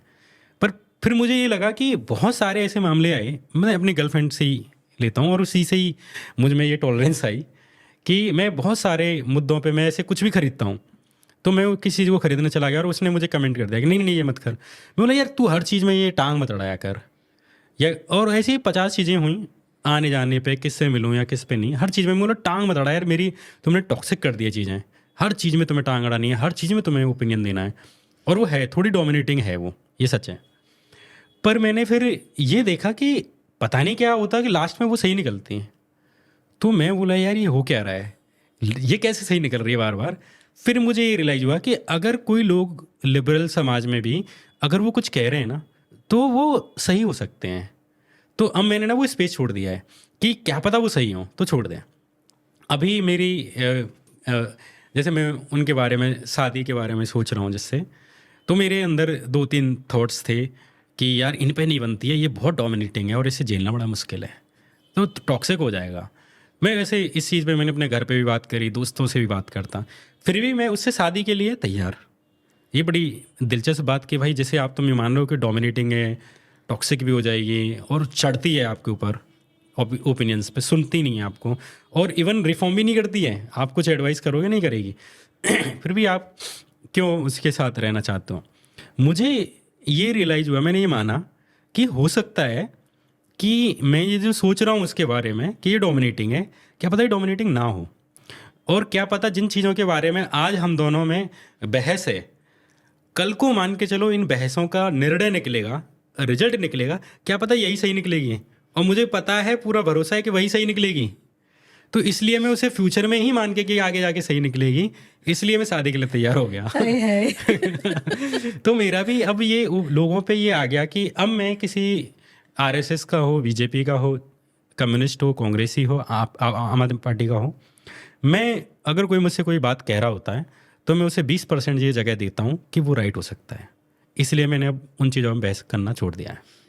तो आपकी गर्लफ्रेंड का शुक्रिया, उन्होंने मसले को सबके लिए हल कर दिया और आपने हथियार पहले ही डाले। पहले तभी तो अच्छी लाइफ चलती है। मैं तो ये कह रहा हूँ कि लड़कों को, मुझे ये लगता है कि मैं लड़कों से ये कहना चाहूँगा, पहले मेरे रिलेशनशिप जो थे वो 2 महीने, 3 महीने, 15 दिन ऐसे चलते थे और मैं उनमें भी इमोशनल होकर रोने बैठ जाता था। फिर मुझे पता चला कि प्रॉब्लम कहाँ आ रही है। ये ब्रेकअप्स की बात बता रहे हैं आप? ये पहले मैं कई रिलेशनशिप्स में रहा, 1-2 महीने, बहुतों में रहा। मेरे बहुत महिला मित्र रहीं और बहुत अच्छे मेरी दोस्तियाँ रहीं हर तरह से, तो लेकिन मेरे बनते नहीं थे रिश्ते और मुझे ये लगता था कि शायद मेरी किसी लड़की से बनेगी भी नहीं। और ये मैं मानता हूँ कि लड़का और लड़की कंप्लीटली एक 2 डिफरेंट एंटिटी हैं, 2 डिफरेंट सत्ताएं हैं और ये आपस में रहने के लिए बने नहीं हैं। ये मैं बहुत कन्फर्म्ड और बहुत रियलाइज खुली आंखों से कह रहा हूँ खत्म कि लड़का और लड़की साथ रहने के लिए नहीं बने हैं, वो बहुत डिफरेंट हैं। रहते हैं साथ में, सदियों से रहते हुए आए, वो एक कंप्रोमाइज़ है कि वो रह रहे हैं, बट उनका बेस्ट लिविंग या बेस्ट पर्सन नहीं है वो दोनों एक साथ रहने के लिए। लड़का लड़के के साथ बहुत अच्छा रहेगा, बेस्ट वे उसका, लड़की लड़की के साथ ही ज़्यादा अच्छे तरीके से रहेगी मोस्टली, मुझे ऐसा लगता है। और ये मेरा ओपिनियन एज ए मेल है, फीमेल जिसका कोई किसी और का कोई और ओपिनियन रह सकता है। मेरा ये मानना था कि शायद मैं किसी लड़की के साथ नहीं रह सकता और मेरा ये रहता था कि मान के चलिए कोई लड़की मेरे घर पे आई भी है, मैं उनसे मिला भी हूँ, तो मेरा ये रहता था भाई 1 दिन से ज़्यादा मेरे घर पे मत रुको, जाओ भाई अगली शाम को। मेरा ये मानना था कि मैं शादी उसी से करूँगा जो मेरा एक दोस्त है देव, उसके जैसी मेरी उससे दोस्ती होगी, जिसके साथ मैं कम से कम 20 दिन भी कहीं एक साथ रह सकता हूँ दोस्ती यारी में, उससे मैं बोर ही नहीं होता। और हम दोनों बात भी नहीं करें ना, वो उस कॉर्नर में बैठा है, मैं इस कॉर्नर में बैठा हूँ, वो दीवार की उस तरफ बैठा है, मैं इस तरफ मुँह करके बैठा हूँ, हम दोनों में कोई बात नहीं हो रही, फिर भी अच्छा लगता है कि कमरे में अपना दोस्त बैठा है, अच्छा लगता है कि वो एग्जिस्ट करता है।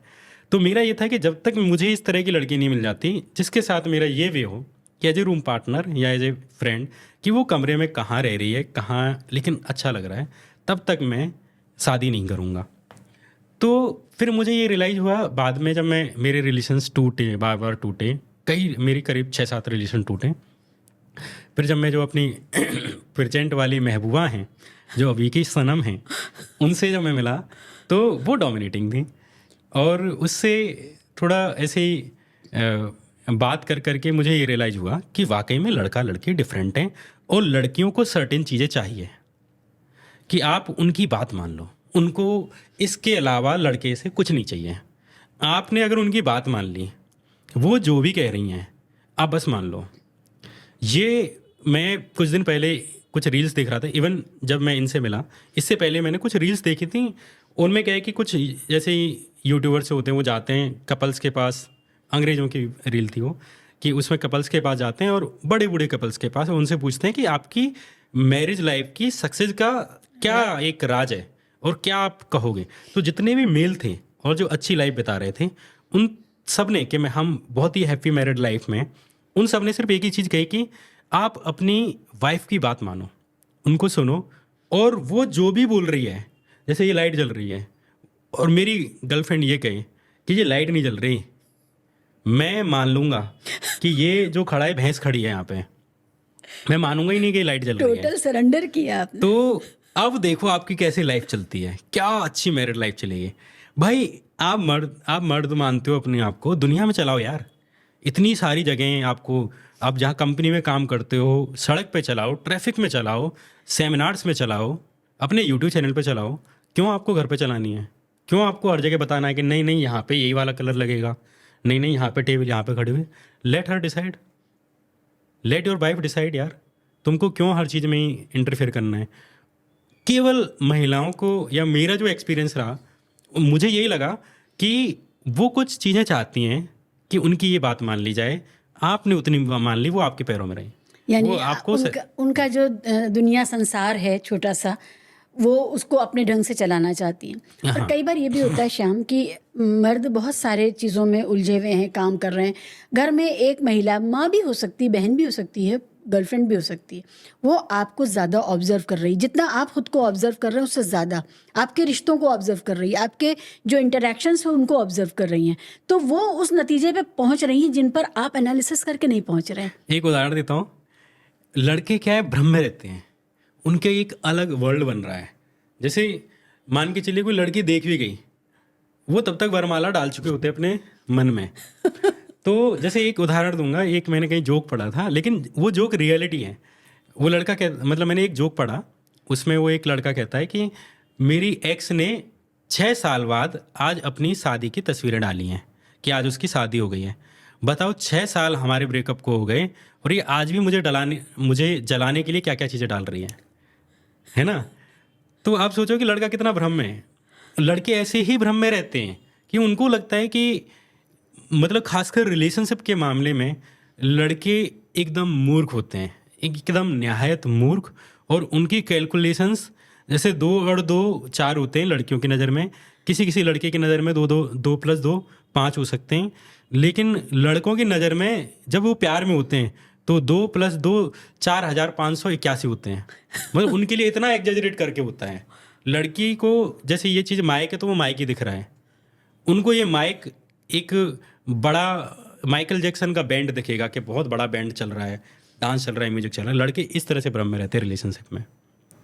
मैं हूं ना का शाहरुख खान का वो गाना याद आ रहा है जहाँ वो बजने लगता है लड़की को देखते ही। लड़की कहते थे हाय, ऐसे हो जाते हैं।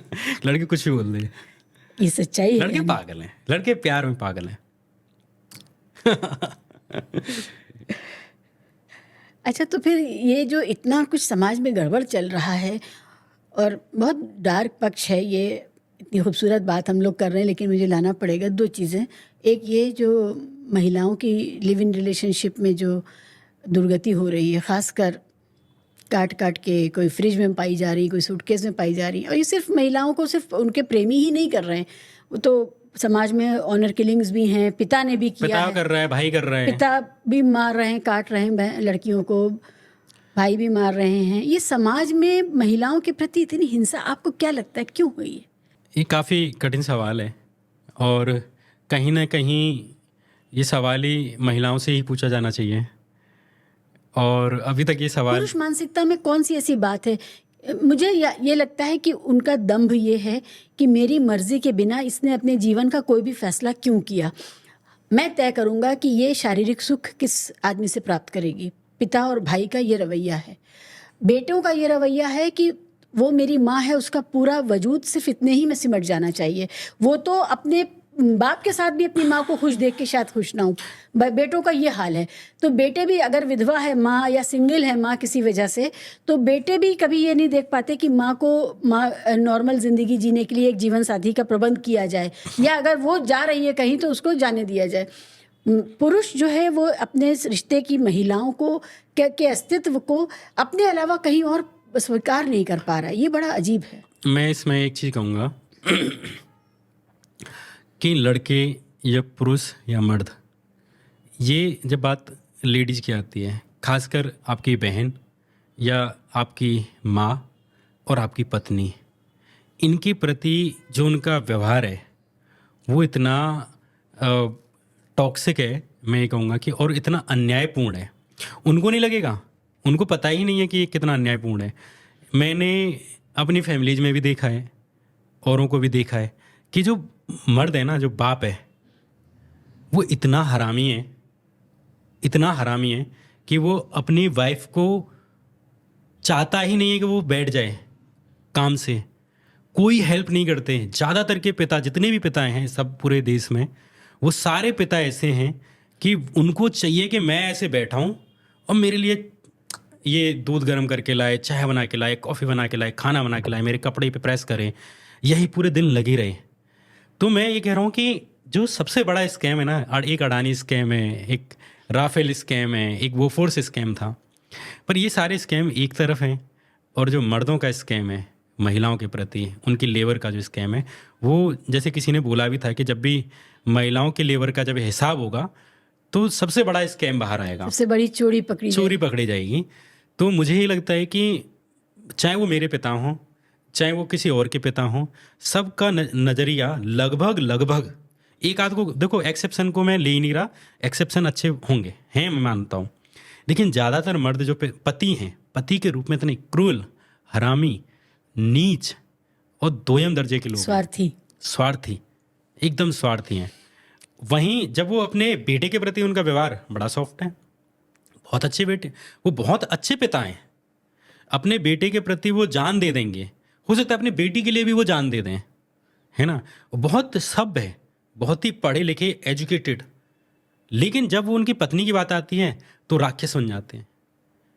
तो एक मैं किसी ने लिखा था, कई बार मैं देखता हूँ कि माई बेस्ट फादर, ये मैं बहुत पढ़ता हूँ कि किसी ने लिखा है कि फादर्स डे पे कि मेरे पिता जैसे तो दुनिया में नहीं हैं, मेरे पिता तो बहुत ही अच्छे हैं, इस तरह का।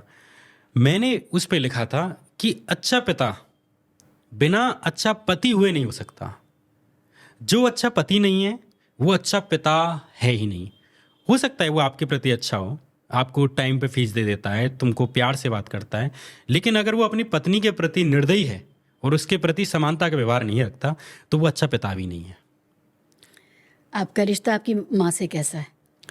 बहुत सही है, मम्मी मतलब जान है। मम्मी तो दिल में और मैं मम्मी के दिल में हूँ। मम्मी से तो बहुत ही अच्छा है, डार्लिंग वाला है कि बहुत ही प्यारा। मैं तो मम्मी को बच्चा कहता हूँ, बेटा कहता हूँ, कई बार बेटी भी कह देता हूँ, लेकिन वो हम दोनों का सालों का एक ट्रस्ट है और सालों की हमारी कल्चर एक बनी कि मैं जहाँ पे मम्मी से ऐसी बातें बोल सकता हूँ, और क्या हाल है बेटा, हैं ऐसे करके। पर ऐसा नहीं है कि मैं रिस्पेक्ट नहीं करता, पूरा रिस्पेक्ट है दिल में, मैं ये नहीं कहता कि आप कहें, पर वो हम दोनों के बीच का एक रिलेशन है, माँ का और मेरा, वो बहुत ही न्यायपूर्ण मैं कहूँगा। और मेरी कोशिश रहती है, मैं ये तो कह सकता हूँ कि अच्छा यूट्यूबर हूँ चाहे नहीं हूँ, मैं खूब धर्र हरामी आदमी हूँ, मैं एक अच्छा बेटा हूँ, मैं एक अच्छा भाई हूँ। ये बात मैं बॉयफ्रेंड तो बनने की कोशिश कर रहा हूँ, मैं शायद बॉयफ्रेंड उतना अच्छा नहीं हूँ। ये भी मेरे साथ भी देखो वही चीज़ आ गई कि आप अपनी पत्नी के प्रति उतने अच्छे नहीं रहते हो। पर मेरी पूरी कोशिश है, मैं प्यार तो बहुत करता हूँ अपनी गर्लफ्रेंड से, और इंशाअल्लाह कि जब मैं उनके साथ शादी में आऊँगा तो उन्हें पलकों पे रखूँगा। लेकिन ये अभी चूँकि मैं शादीशुदा नहीं हूँ तो मैं अपनी माँ और बहनों की ही बात कर रहा हूँ। मैं उनके प्रति पिछले सालों में जब मैं एजुकेटेड हुआ, मुझे ये पता चला कि मेरी बहनों के साथ कहाँ गलत हुआ है। मुझे ये पता चला कि चलो मैंने जिद करी कि मुझे दिल्ली में पढ़ना है, मुझे एजुकेशन मिल गई, लेकिन जब वो 10वीं में थी, 12वीं में थी, उनकी शादी हो गई और ऐसे ही हो गई। न सामने कोई मान के चलो सामने वालों को पढ़ाया गया, ना इनको ही पढ़ाया गया, ऐसे ही परिवारों में मतलब शादियाँ हो गई। ज़िंदगी में उन्होंने देखा नहीं, उन्होंने कनॉट प्लेस नहीं देखा, उन्होंने गार्डन ऑफ 5 सेंस नहीं देखा, उन्होंने जाके सिनेमा नहीं देखा, उन्होंने जाके कार नहीं चलाई, उन्होंने अपनी ज़िंदगी में कुछ नहीं किया। शादी हो गई, बच्चे हो गए, खाना बना रही हैं, खाना बना रही हैं, खाना बना रही हैं, कंडे थाप रही हैं, खाना बना रही हैं, खाना बना रही हैं, खाना बना रही हैं, खाना बना रही हैं, बस सिर्फ यही कर रही हैं। मुझे इतना दर्द होता है ये देख के कि जब मेरी बहनों को मैं देखता हूँ, मेरा मन करता है कि मैं इनकी लाइफ में कुछ चेंज कर दूँ। मैं अपनी माँ के बारे में जब भी सोचता हूँ, मुझे यही नज़र आता है कि इस औरत की हत्या की गई है, ये बस जी रही है और इसकी हर दिन हत्या की जाती है, हर दिन इसकी हत्या हो रही है। ये दफनाई बहुत बाद में जाएगी, लेकिन इसकी हत्या की गई है, इसके बाप ने की, कम शादी करके। हालांकि उनको भी बेचारे अनपढ़ ही रहे होंगे, उनको पता भी नहीं होगा, पर उनकी जब 13-14 साल की उम्र में शादी की गई मेरी माँ की, तो उसी दिन उसकी हत्या कर दी गई थी। तो मैं ये देखता हूँ कि यार उस औरत की कोई लाइफ नहीं है, कोई लाइफ नहीं है, सिर्फ सांस लेने वाली मशीन है और एक रोबोट है जो घर में काम करता है। ना दोस्त सहेली अरे है, कोई दोस्त नहीं है, कहीं कोई दोस्त नहीं है उनका, कोई सहेली नहीं है, सहेली कहीं दूर दूर तक नहीं है, उनका कोई फेवरेट गीत नहीं है, उनकी कोई पसंदीदा मूवी नहीं है, उनकी पसंदीदा रेस्टोरेंट नहीं है, उनका पसंदीदा कुजीन नहीं है, उनका फेवरेट सिंगर नहीं है, उनका फेवरेट पॉलिटिशियन नहीं है, उनका फेवरेट कोई नेता नहीं है। उनकी लाइफ सिर्फ पापा के लिए चाय बनाना, पापा के कपड़े साफ करना, पापा की हुजूरी में रहना, दिन भर सफाई करना, दोपहर को 1-2 घंटा मिल जाए तो सो जाना। सुबह 5 से वो औरत लगती है और रात के 9 बजे तक लगती है, और उसकी आज तक छुट्टी नहीं हुई। नर्स जैसी जिंदगी। आज तक कोई छुट्टी नहीं, कोई वीकेंड नहीं, कुछ नहीं। कोई गुड़गांव के साइबर सिटी में जाके आप यो हनी सिंह नहीं कर रहे हो। तो मुझे लगता है कि ये जो इनजस्टिस है और ये एक क्राइम है। तभी मैं ये कह रहा था कि मैंने ये चीज़ें बड़ी पास से देखी हैं, और मैं कोई फेमिनिस्ट अगर मैं हो जाऊँ तो मेरे लिए प्राउड की बात है। पर ये जो बातें मैं कह रहा हूँ वो एक मेल की तरह ही कह रहा हूँ, या थोड़ी एक रिग्रेट में आके कह रहा हूँ, थोड़ा समझ के कह रहा हूँ। पर मैं ये कहूँगा कि इतना बड़ा अन्याय ये पूरी की पूरी जनरेशन्स में, तो सोचता हूँ कि अपनी अम्मा, चाची, ताई जितनी भी हैं अब मेरी चाचा ताऊ की जो भी बहनें हैं उन पर नज़र जाती है। उनके पेट ऐसे हो गए, शरीर ऐसे थुतला गए, जवानी है, उनके चेहरे ऐसे हो गए, कोई मेकअप नहीं, कोई कुछ नहीं। तो गांव में तो महिलाओं के साथ मुझे लगता है कि उनको तो फैक्ट्रियों में ऐसे गन्ना वाली मशीन में ऐसे नहीं फेंका जाता। जीवन उनके लिए वही अनुभव है जो गन्ने का अनुभव उस मशीन के भीतर रहता होगा। महिलाओं को दुनिया ज़्यादा दिखाई ही नहीं जाती है, जिससे कि वो चाहने न लगें, चाह ना किसी तरह की पैदा हो जाए, कोई ख्वाहिश, कोई ऑप्शन ज़िंदगी में। 4 गानों में से कोई एक गाना ही फेवरेट होगा ना। जिसने गाना ही नहीं सुना उसका कोई फेवरेट गाना कैसे होगा? वक्त ही नहीं मिला, है ना, गाना सुनने का, है ना। तो ये जो ऑप्शंस लेसनेस है महिलाओं की ज़िंदगी की, ये अपने आप में पूरा काम कर देती है समाज के लिए, पितृसत्ता के लिए, कि उसके पास कोई ऑप्शन ही नहीं है, सब कुछ उसका तयशुदा है। एक जैसे कहते हैं ना कि गुलामों की कोई इच्छाएं नहीं हो सकती। और मैं महिलाओं को नहीं कह रहा, लेकिन जो स्टेटस अभी है वो गुलाम वाला ही है। जैसे किसी ने कहा अंग्रेजी में कि बेगर्स कांट बी चूजर्स। जो डिपेंडेंट है वो कैसे एक चूज कर सकता है। इसलिए महिलाओं के लिए तो जो एजुकेशन आई है ना, वो एक हथियार बन के आई। मेरा कई बार मन किया कि मैं शायद अपनी बहनों को पढ़ाऊँ। हालांकि अभी मैं खुद ही इतना सक्षम नहीं हूँ कि मैंने, ये ज़रूर है कि मैं अपनी बहनों के जो बच्चे हैं और जो बेटियाँ हैं उनकी फ़ीस मैं ज़रूर भरता हूँ। मेरे अकाउंट में अभी भी पैसे नहीं हैं, पर मुझे ये पता है कि मैंने उनकी फ़ीस भरी है।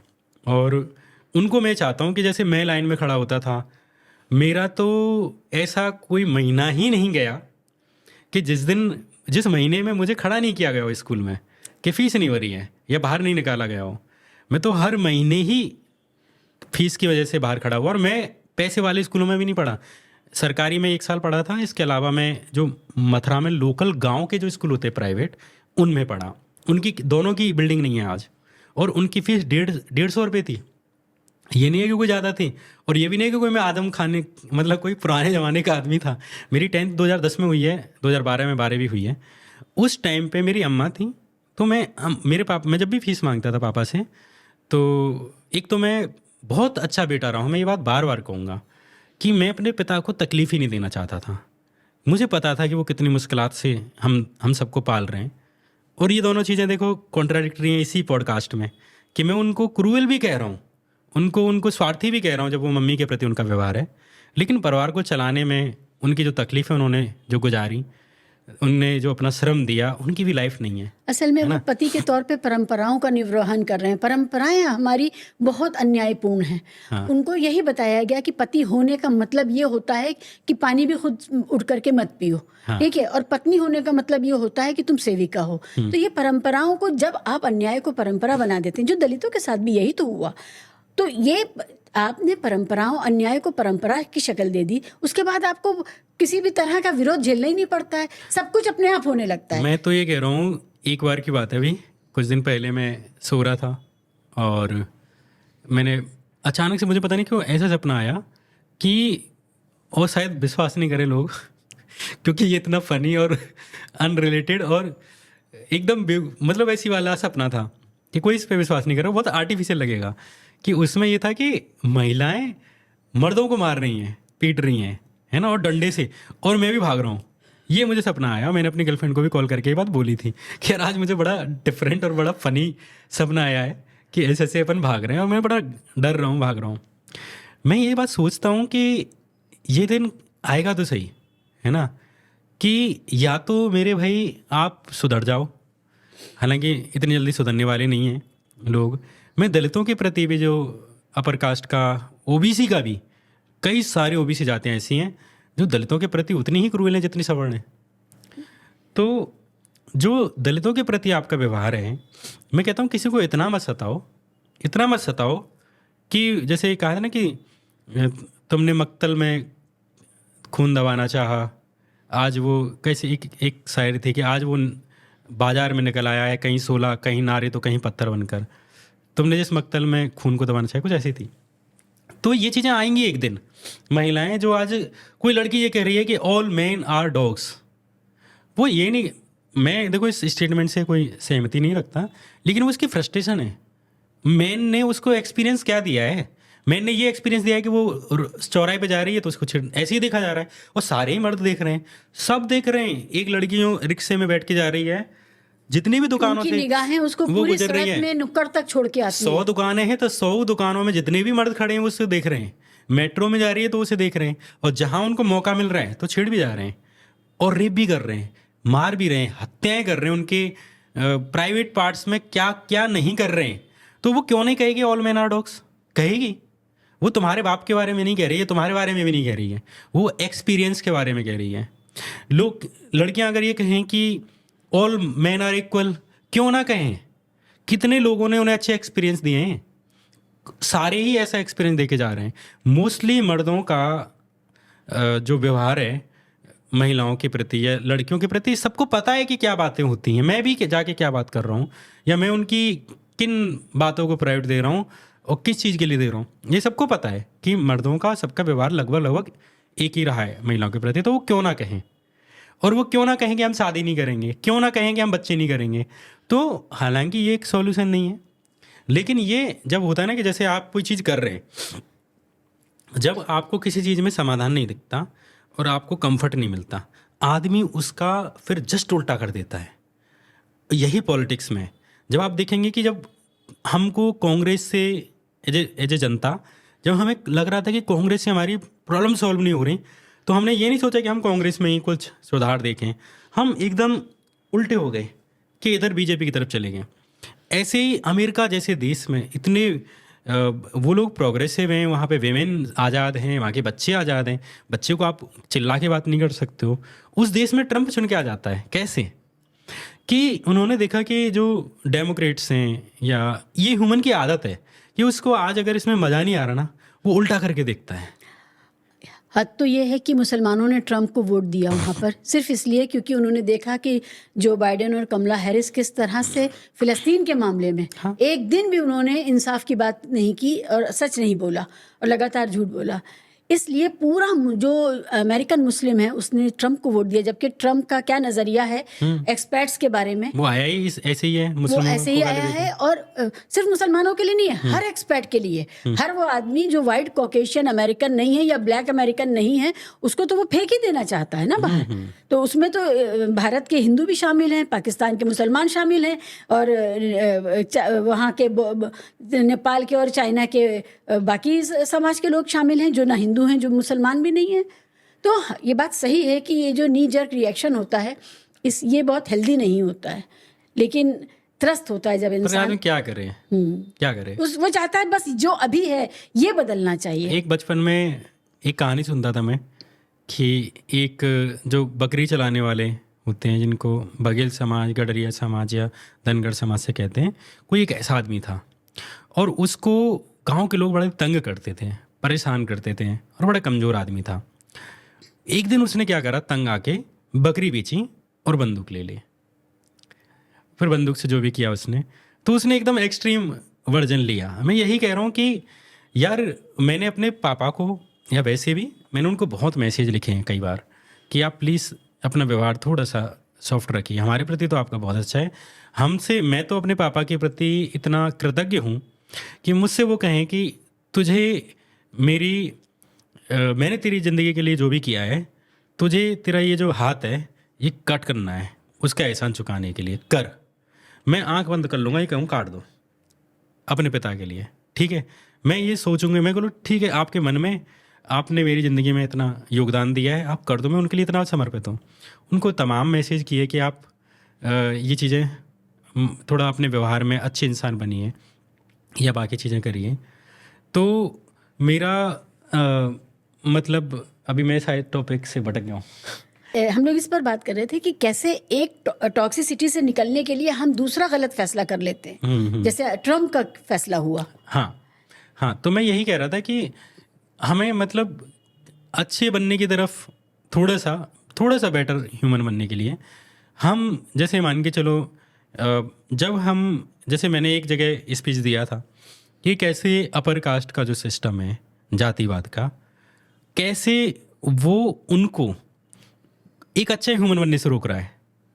जब आप किसी कास्ट में इतना प्राउड हो गए, या आप अपनी ही कास्ट के लोगों में ही शादी कराओगे अपने बच्चों की, अपनी ही कास्ट के लोगों में मिलवाओगे, तो आप क्या करते हो कि आपके बच्चों को किसी और से प्यार हुआ और आपको पता चला अरे वो तो दलित है, आपको पता चला ये तो मुस्लिम है, और फिर आप उनको रोकते हो। कई बार आप उनकी हत्या तक कर देते हो, कई बार आप उनको पीटते हो, अपनी ही बेटी को पीट रहे हो कास्ट सिस्टम की वजह से। तो कास्ट सिस्टम इनडायरेक्टली तुमको एक अच्छा ह्यूमन बनने से ही रोक रहा है तुमको, जबकि तुम्हारी एक ज़िंदगी आई है और ये ज़िंदगी किसी से भी नफरत करने के लिए नहीं आई है कि तुम्हें मुसलमानों से नफरत करनी है या तुम्हें दलितों से करनी है या कास्ट फॉलो करनी है।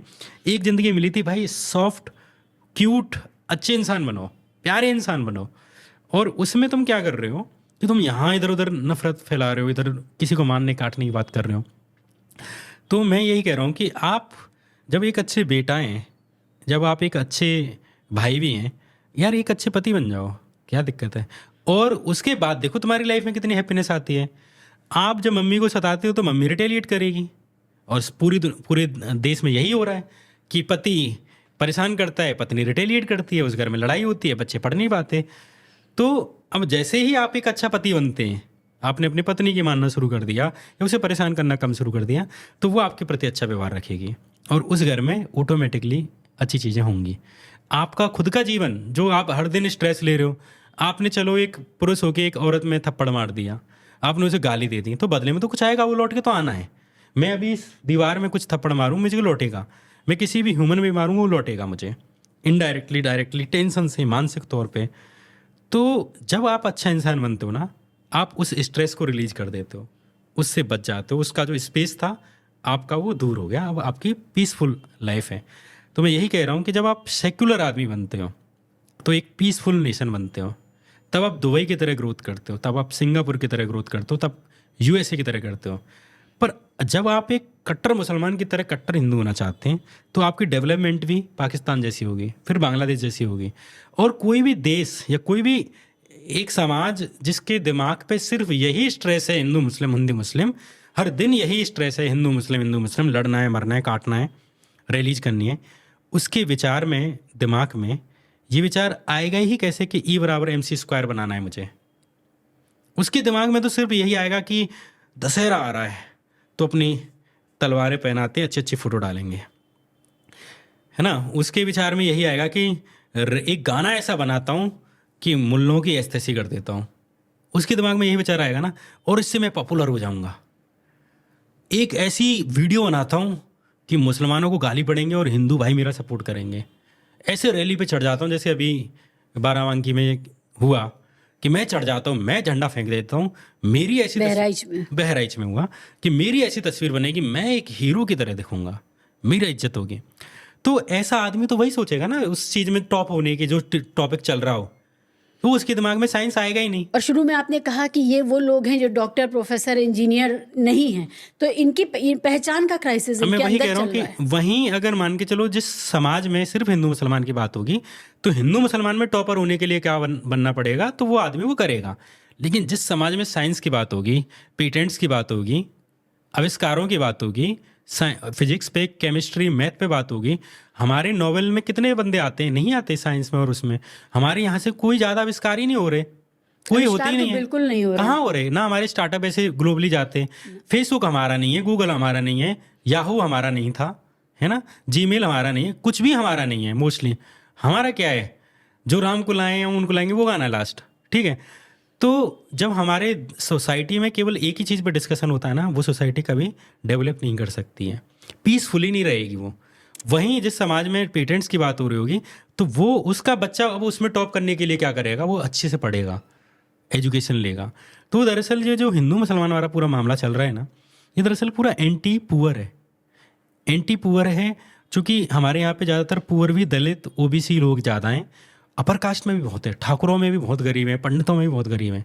तो जो भी ठाकुर समाज के लोग हैं, यादव समाज के, मैं उनसे यही कहूँगा कि दोस्त ये जो हिंदू मुसलमान की जो पूरी लड़ाई चल रही है ना, इस वजह से तेरी एजुकेशन पे ध्यान नहीं जा रहा, तेरे बच्चे नहीं पढ़ पा रहे, इसलिए उनके हॉस्पिटल नहीं बन पा रहे।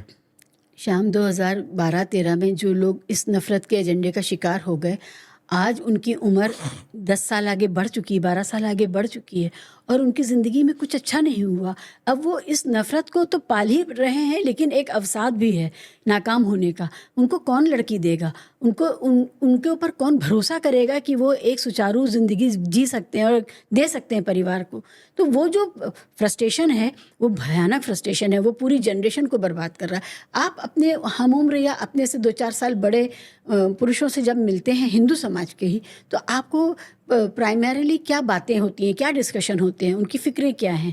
क्या सब इसी तरह से कंटेंट क्रिएट कर रहे हैं या कुछ नौकरी की कोशिश कर रहे हैं, कुछ पढ़ रहे हैं, क्या हो रहा है? मैं आपको बताता हूँ कि मेरे गांव में बहुत योग्य लड़के हैं और पहली बात तो ज़्यादातर अनस्किल्ड ही हैं कि स्किल नहीं मिल रही उनको, तो इस वजह से उनके पास जॉब ही नहीं है।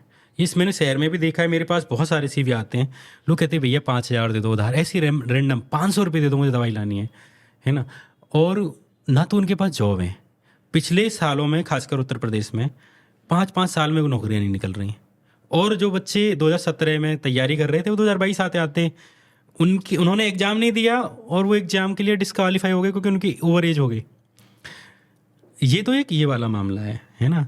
मैं वही बात कह रहा हूँ कि जब आप जो बच्चे थे, जब मतलब पार्टी वही करेगी, नेता वही करेगा जिसके लिए आपको चूज किया जा रहा है। अगर आज मोदी को या किसी को भी, जैसे राहुल गांधी जो कांग्रेस थी, उसको चूज किया जाता था क्या महंगाई कम करोगे, तो जब भी प्याज के रेट बढ़ते थे कांग्रेस के मंत्रियों को प्रेस कॉन्फ्रेंस करनी पड़ती थी, क्योंकि उनको पता था कि अगर हमने प्याज कंट्रोल नहीं करी और हमने लोगों को आश्वासन नहीं दिया तो हमें नुकसान होगा। प्याज पे सरकार गिरी है, सरकारें गिर रही हैं, टमाटर पे बहसें होती थी, सिलेंडर के ऊपर मोदी जी स्पीच देते थे, सारे लोग स्पीच देते थे और उस टाइम के मंत्रियों को, जो पेट्रोलियम मंत्री होते थे, उनको बयान देने पड़ते थे, प्रधानमंत्री को बोलना पड़ता था कि भाई हमारे साथ दिक्कत हो रही है, हम थोड़ा कर रहे हैं, कोशिश कर रहे हैं, इधर कुछ जुगाड़ लगा रहे हैं, इधर लगा रहे हैं। आपने कितनी प्रेस कॉन्फ्रेंस देखी होंगी मनमोहन सिंह साहब की, देना पड़ता था क्योंकि उसको डेवलपमेंट के लिए चूज किया जा रहा है। लेकिन जब हमने चूज किस पे किया, हमने चूज कर दिया कि यार हमें तो आज थोड़ा मंदिर बना दो यार, बड़े दिनों से बना नहीं है, चलो बन गया, है ना। मुसलमानों की चूड़ी टाइट कर थोड़ा हर चीज़ ही मुसलमान है।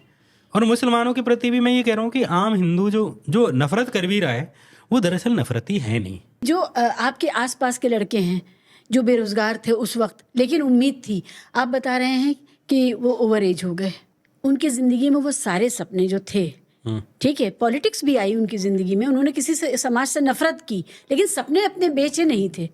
वो जो बेचे नहीं थे सपने, उन सपनों का क्या बना? क्या वो कहीं पहुँचे? इस नई व्यवस्था ने, उनके मन की मर्जी की सरकार ने उनको उनके सपने दिलाए? नहीं, मेरे ही जो क्लासमेट थे, मैं माँ संतोषी इंटर कॉलेज एक है अड़ींग में मेरे गांव के पास, तो उसमें मैं पढ़ा था। और उसके जो बच्चे थे ज़्यादातर जो पहले ही उसी टाइम पे ही 2012 और 13 के टाइम पे ही ज़्यादातर, या तो जो 12वीं के बाद जो जॉब लगती हैं, कोई सिपाही बन गया, कोई कुछ बन गया, तो उस टाइम पे जो लगने थे लग गए, कोई नेवी में गया, जो 12वीं के बाद जाते हैं टेक्निकल वाले। लेकिन अभी ज़्यादातर जो बच्चे थोड़ी और तैयारी में जिनका लंबा हो गया, तो वो 2017 से अभी तक तैयारी कर रहे हैं, उनकी जॉब नहीं लग रही, कहीं नहीं लग रही, वैकेंसीज ही नहीं है। वैकेंसीज निकलती, कभी लीक हो जाता है, कभी कुछ हो जाता है, पेपर ही नहीं पूरे हो रहे। अब जिनको जो तैयारी कर रहे हैं वो जानते हैं ये चीज़, और उनका ये भ्रम भी टूट रहा है। ऐसा नहीं है कि पढ़े लिखे लोगों का ऐसी थोड़ा ना इनकी सीटें गिर गई हैं, ये 240 पे आ गए कायदे से, तो इनको देश ने रिजेक्ट किया है कि आपको मेजोरिटी नहीं दी, इसका मतलब देश आपको नहीं चाह रहा है। जब आपको गिरा रहा है वहाँ से, तो इसका मतलब है कि बहुत सारे लोगों ने डिक्लाइन किया है। वो एक अलग बात है कि आपने गठबंधन करके सरकार बना ली और कैसे भी आप सरकार चला रहे हो, तो वो लोग वही लोग हैं जिन्होंने गिराई हैं अभी भी। तो वो लोग अभी मतलब ये बात कर रहे हैं कि भाई हमारी नौकरियां नहीं मिली, बर्बाद हो गए, पर अभी भी वो लोग, मैं यही कहूँगा कि बुरे लोगों का प्रभाव अभी ज़्यादा है। और ये देश खासकर ऐसा ही है कि माहौल देख के ही वोट देता है और माहौल देख के ही बोलता है, क्योंकि डरते हैं। हमारे ही देश के लोग इतने कमज़ोर हैं, हिंदू है, मुसलमान है, दलित है, यादव है, वो सारे इतने कमज़ोर बना रखे हैं कि उनकी खुद की कैपेसिटी नहीं है। आज अगर एक पुलिस वाला हमारे घर पे आ जाए तो लोग चाय लेके बैठ जाते हैं कि कहीं कोई दिक्कत ना हो जाए। अगर एक कोई गाड़ी वाला हमसे ये पूछ ले कि रास्ता वाला, इधर वाला रास्ता कहाँ है, बड़ी इज्जत महसूस होती है कि हमारे घर पे गाड़ी रोकी, हमारा रिश्तेदार कोई गाड़ी लेके आया। गांव में लोग इसको इज्जत की तरह देखते हैं। इतना कमज़ोर है ये देश, इतनी गरीबी है इस देश में। उसमें अगर पुलिस वालों से इतना डरते हैं, जाके थाने में बोल नहीं सकते, तो वो क्या है कि समूह चाहते हैं, समूह चाहते हैं, उसमें सुरक्षित महसूस करते हैं। तो उनको क्या है कि अभी समूह की जो आइडेंटिटी है वो बीजेपी वाली आइडेंटिटी है। अभी समूह को लीड वो कर रहे हैं, तो जिस दिन ये समूह टूटेंगे उस दिन ये पूरा टूट जाएगा। लेकिन अभी समूह में वही लोग मतलब हावी हैं। तो मान के चलो गांव के ग्रुप हैं, व्हाट्सएप ग्रुप हैं, या गांव के क्रिकेट खेलने के ग्रुप हैं, तो उन सब ग्रुप में वही लोग ज़्यादा हावी हैं अभी भी। तो वो जो दो चार लोग अभी थोड़ा इधर सोचने लगे हैं, तो वो बता नहीं रहे क्योंकि उनके सारे कॉन्टैक्ट्स बीजेपी के हैं, सारे दोस्त उन्हीं के, और उनको लगता है कि उन्हें वही बचाएंगे। कुछ भी मामला होगा पुलिस का या वैसा तो उन्हें बचाएंगे, इसलिए वो लोग बाहर नहीं आ रहे। इवन जब मैं भी, मान के चलो एक समय था जब मैं बीजेपी, खासकर मोदी से मैं बहुत प्रभावित था। बच्चे थे, हमें कोई ज़्यादा जानकारी थी नहीं, बस एक इमेज थी कि भाई इसने गुजरात मॉडल बना दिया है। और कांग्रेस की तो ये इमेज थी कि हर दिन ही भ्रष्टाचार, और ये मतलब कांग्रेस की तो इतनी मटिया पली तोड़ गई थी उस टाइम पे। तो उस टाइम पे मोदी सबको एक ऑप्शन के रूप में नज़र आया। वही वाली बात कि जब इधर सॉल्यूशन नहीं दिखता तो आदमी ऐसे उल्टा सर कर लेता है। तो मुझे भी, जब मैं बीजेपी से 2016 तक आते आते मेरा बीजेपी से मोह भंग हो गया। और बीजेपी का मैं फ़ैन नहीं था, मैं मोदी का ही था। तो मोदी से जब मेरा मोह भंग होने लगा तो 2016 से 17 तो मुझे लगी गई उस ट्रांसफॉर्म को एक्सेप्ट करने में, और पहली बार ये लिखने में कि भाई मोदी गलत है या बीजेपी गलत है या आरएसएस गलत है। और उस टाइम पे मैं बहुत सॉफ्ट होके लिख रहा हूँ 2017 में। 2018 में मैं पूरी तरह आया।